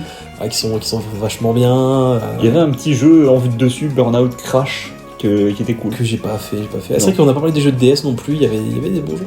Alors là c'est un peu plus niche, mais les One Piece Unlimited que j'ai adoré, qui étaient un petit peu qui changeaient d'habitude. Pour te situer un peu les One Piece, les jeux One Piece, déjà ça a une réputation d'être globalement que de la merde. Ok. Sauf Pirate Warriors qui sont cool, mais c'est des Musso. Je suis pas très fan de Musso. Tu sais ce que c'est Musso? Guillaume Musso. Les Musso, c'est genre t'as un personnage et t'as une map avec plein de petits ennemis en fait qui puent la merde. Et du coup, ça a vraiment plein de petits ennemis que tu casses la gueule. C'est Dynasty Warriors. Ouais, voilà, c'est ça. De toute façon, c'est le même studio qui a fait les Pirate Warriors, qui a fait Dynasty Warriors. Okay. C'est les mêmes studios. Et du coup, ça, c'est vraiment les jeux One Piece les plus connus et que les gens disent c'est trop bien et tout. C'est comme Hyrule Warriors avec Zelda qui est très cool aussi. Ouais, voilà. Du coup, avant Pirate Warriors, il y avait les Unlimited Cruise. Et Unlimited Cruise, pour le coup, ça avait cette réputation d'être des très très bons jeux One Piece avec une histoire originale. Du coup, en fait, l'idée c'était que l'équipage il se baladait sur la mer et tac, il spawn. Je sais plus le speech exact, je me rappelle plus très bien, mais en gros, il spawn sur une île un peu magique. Et en fait, cette île, elle les sépare. Et elle leur demande en fait de récupérer des petits points par-ci par-là en allant dans leurs souvenirs pour combattre un gros méchant. Scénario classique de jeu vidéo quoi, tu vois. Mais le truc qui était vraiment intéressant avec Limited Cruise en fait, c'était qu'au fur et à mesure que tu avançais, tu récupérais des membres d'équipage du coup qui rejoignaient donc ton crew. Et en fait, ces membres d'équipage avaient tous une fonction. Donc encore une fois, c'est super intéressant quand le jeu se dit il y a plein de persos avec plein de pouvoirs, ce serait pas bien que chaque perso ait une fonction. Et donc du coup par exemple t'avais Luffy qui était fait pour fracasser des murs, Zoro qui permettait de couper des trucs, quand tu débloques Franky tu peux construire des ponts. Donc en fait t'avais vraiment, chaque personnage avait sa subtilité, tu vois. Son gameplay aussi, parce que tu pouvais jouer tous les persos d'équipage en combat, avec un petit système de level up, et t'avais plein de fonctions, du genre par exemple dans le jeu fallait faire de la chasse, de la pêche, ce genre de trucs. Et c'était ultra intéressant. Et c'était vraiment très très cool Limited Cruise pour le coup. Et de ce que j'ai compris, c'est un avis assez populaire, quoi. Ouais. Les gens entre eux disent Limited Cruise c'était vraiment des très très bons jeux. Ok. Il y avait eu une tentative de faire une suite avec Unlimited World Red qui était sorti en 2000, je crois c'est 2016 ou 2017, qui était pas nul, mais clairement c'était pas à la cheville des Limited Cruise, quoi, tu vois. Et ça je les avais essayé sur DS. Ça et Pokémon Donjon Mystère. J'ai pas joué. T'as pas fait les donjons mystères? Oh là là, c'est incroyable. Mais le concept de donjon mystère est trop cool. Déjà, c'est un système de tour par tour, mais constant. En fait, ton perso, quand il se balade, les ennemis se baladent aussi, mais si tu bouges pas, les ennemis bougent pas. Du coup, l'idée, en fait, c'était que tu devais gérer ta manière d'avancer pour pouvoir casser la gueule aux ennemis. C'était trop intéressant. Ok. C'était vachement cool, les donjons mystères. J'ai fait Nintendogs parce que j'avais 8 ans, j'étais content. C'est trop bien Nintendo. Commence pas par Nintendogs. J'ai rien à voir avec Nintendo. J'étais pas trop Animal Crossing, perso. Oh, j'avoue, Animal Crossing. Moi, j'étais pas trop Animal J'aimais Crossing. trop, moi. J'aimais trop. Surtout le dernier là, sur l'île était très très bien. Ok. Enfin, très bien, mais le meilleur c'est quand même New Leaf sur 3DS. Après, moi, je pense que même si j'ai plus joué à la Nintendo DS, je préfère la PSP. Moi j'avoue que j'essaie de chercher depuis tout à l'heure, je me rappelle plus vraiment de tous les jeux que j'ai fait sur DS, 3DS parce que. J'en ai fait trop. Ouais. Après, pour moi, la DS, c'était surtout Pokémon. Hein. Ouais. DS Game Boy, c'était Pokémon, quoi. Ouais. Ninja Gaiden que j'avais fait sur Xbox, mais C'est sympa, Ninja Gaiden. j'ai fait le 4 récemment, mais en mode héros, genre mode histoire, parce que j'avais la flemme de faire des. Ils sont réputés pour être durs. Ah ouais, ouais. Donc, Mais bon, en fait, tu fais le mode héros pour l'histoire, mais en fait, l'histoire elle est pas si folle, donc c'est pas très grave. Mais voilà. Il y avait quoi d'autre sinon. Ouais, les Burnout, le jeu de voiture style A. Tobal, j'adorais Tobal quand j'étais Tobal, petit. j'ai Pas très connu, Tobal. Non. Mais c'est la subtilité d'être un pseudo Street Fighter, Tekken, voilà, Mhm. un jeu de combat. Mais les personnages étaient illustrés par Toriyama. Ah, bien ça. Ouais, Comme pour, Dragon pour la Quest. petite histoire, Dragon Quest, quoi. Dragon Quest dont je parlais Ouais. juste avant, qui est incroyable aussi, effectivement, je suis très fan de Dragon Quest, moi, pour le coup. Je suis plutôt team Dragon Quest que team Final Fantasy. Et du coup, pour la petite anecdote, je m'étais fait voler Tobal quand j'étais plus petit, on s'était fait non. cambrioler. Oh. Et on m'avait piqué ma Play 1, et j'avais, je crois que j'avais peut-être une vingtaine de jeux sur Play 1, et le seul jeu qu'on m'a volé, c'est Tobal, et c'était mon jeu préféré. Ah ouais. Et j'avais trop le seum.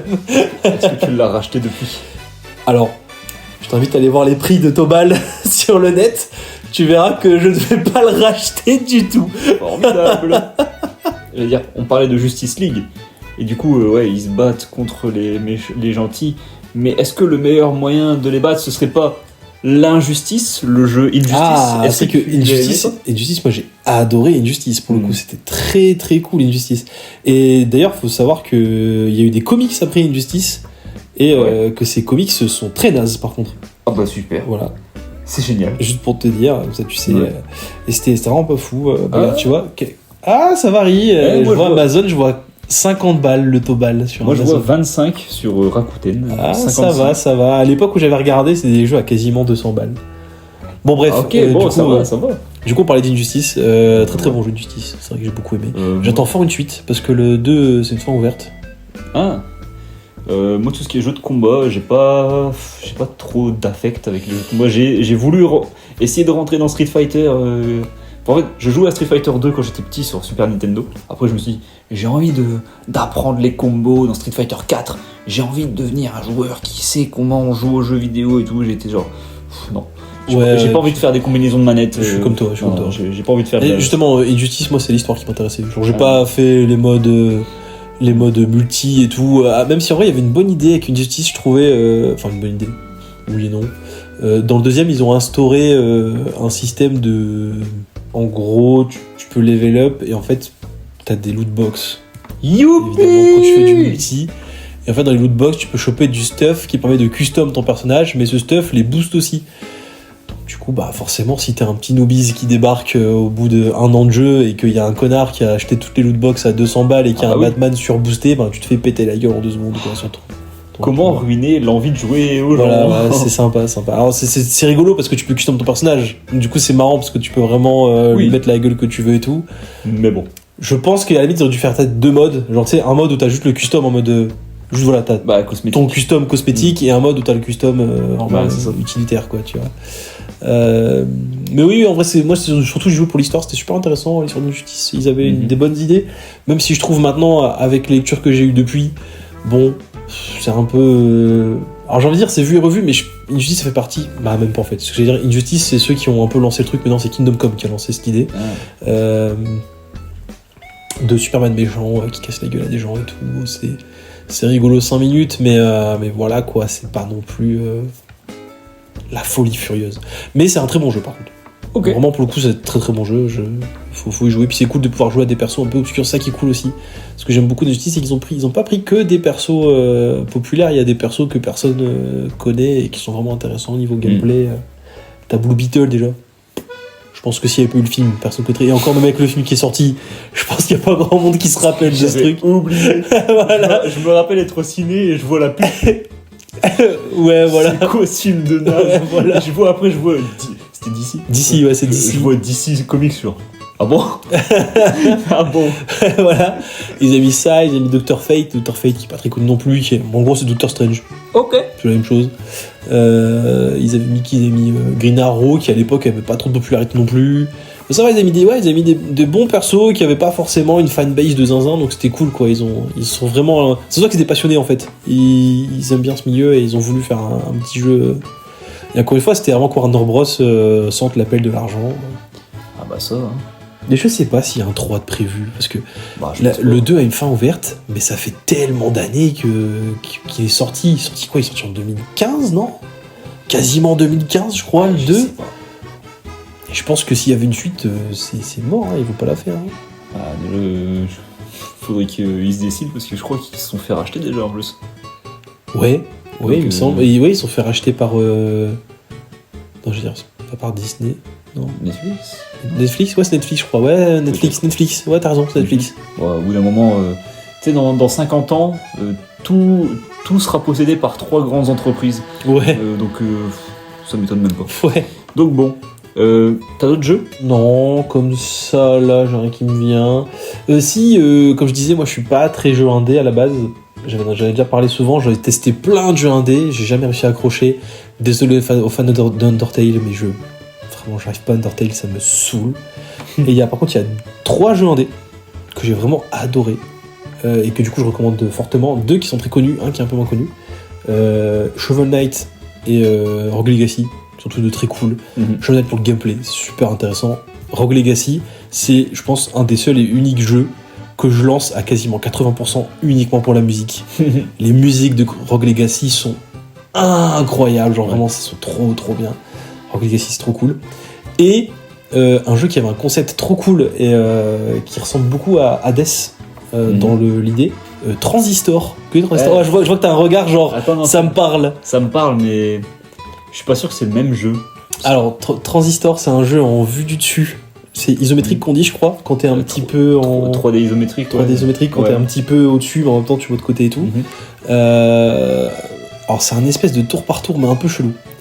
En gros, le concept, il va les regarder du coup. Ça me perturbe. C'est un jeu futuriste, cyberpunk, néon-punk un peu, donc tu sais, plein de lumière et tout. Et tu joues une meuf qui a perdu sa voix. Ouais, c'est ça, et c'est trop bien. Ah ouais, je crois qu'il était sur le Game Pass, mais je l'ai lancé, mais j'ai pas aimé, je crois. T'as pas aimé toi ? Moi, je suis pas sûr et certain. Moi, j'aime beaucoup Transistor, j'aime beaucoup le concept du jeu et tout. Et en gros, du coup, c'est une meuf qui a perdu sa voix et elle parle à une épée. Et en fait, cette épée, elle est magique, genre, elle donne des pouvoirs liés au temps et tout. Et en gros, quand tu te fights contre les ennemis, tu bloques le temps et tu dois choisir en avance ton trajet et les actions que tu vas faire. Elle va tout faire d'un coup et du coup, c'est super intéressant parce que ça te demande de réfléchir vraiment à comment tu vas venir combattre l'adversaire. C'est très très cool Transistor et du coup c'est les 3 seuls jeux indés que j'ai vraiment réussi à bien aimer pour le coup, il n'y a pas beaucoup de jeux indés qui m'ont vraiment marqué. Et pourtant, j'en ai essayé plein. Hein. J'ai essayé de me mettre aux jeux indés. J'ai jamais réussi à accrocher. Un Binding of Isaac, j'ai pas aimé. Super Meat Boy, j'ai pas aimé. Binding of Undertale, j'ai Isaac. pas aimé. Moi j'aime trop Binding of Isaac. C'est trop Le concept est trop intéressant, mais Ouais, juste ouais. j'ai pas accroché, quoi, tu vois. Ouais. Outer Wilds, j'ai pas aimé non plus. J'ai pas joué. Alors qu'en vrai, l'idée d'Outer Wilds, elle est folle, furieuse, mais j'ai vraiment pas accroché, tu vois. Enfin, ouais, vraiment, j'ai du mal avec les jeux indés en général. Ah, moi il y a un jeu indé que j'ai bien aimé, c'est Firewatch. C'est Oui. un Je vois ce jeu que c'est. où t'es un garde forestier qui empêche les feux, du coup. Et... C'est un walking simulator, non? Ouais, c'est ça, c'est Ouais. vraiment, t'as l'histoire et tu traverses l'histoire. Tu vas pas relancer le jeu, quoi. Je voudrais faire un flash. Comment j'ai pu passer à côté de ça? Oh my On parle god! de walking simulator et tout. Ouais, Walking Dead Detail. c'est pas un Walking Simulator. Non, mais c'est un jeu où tu joues pas énormément. Dans Oui, l'idée. mais quand tu joues, tu fais des choix, quoi. Ouais, mais Walking Dead Telltale, mais vraiment genre, je pense que ça a changé ma vie. Ah ouais? Mais preuve Doug. Or, Ok. vraiment, et je suis vraiment pas dans l'excès. Genre, je te jure que j'avais déjà fait des Telltale avant. J'avais fait Batman Telltale qui était très cool. J'avais fait Wolf Among Us que j'avais beaucoup aimé. Mhm. Et Walking Dead Telltale, je voulais pas le faire pendant un moment. Alors, il me donnait envie parce que j'avais entendu justement la réputation du jeu et tout. J'étais genre, putain, ça a l'air bien et tout. Mais je voulais pas les faire parce que j'avais pas lu les comics, j'avais plus la série. Et du coup, j'étais genre, j'ai pas envie et tout. Et un jour, un pote m'a dit, mais tu peux y jouer sans avoir fait les trucs, ça ne bloque pas du tout. Et justement, en fait, les jeux sont faits pour que tu puisses y jouer sans avoir fait les trucs. Et ils étaient en promo sur le store. J'ai pris les 4 saisons. J'ai eu des sensations, mais vraiment, genre, je pense que j'ai rarement pleuré autant que sur un jeu vidéo Ah que ouais. Walking Dead. Mais chaque saison de Walking Dead Telltale te fait ressentir des trucs, mais bressons, mais vraiment, mais d'une puissance. Et la fin du jeu, c'était incroyable. Genre, vraiment, Walking Dead Telltale dit la saison 2, la fin de saison 2, le choix de fin de saison 2, c'est un des choix les plus cruels qu'on te demande de faire dans un jeu vidéo, je te jure, c'est horrible, et les gens qui ont fait le jeu vont savoir de quoi je parle, et je te jure, mais en fait, déjà la saison 2, sans spoiler, hein, le concept de la saison 2, c'est voir un ami que t'adores sombrer de plus en plus dans les pires recoins de l'humanité.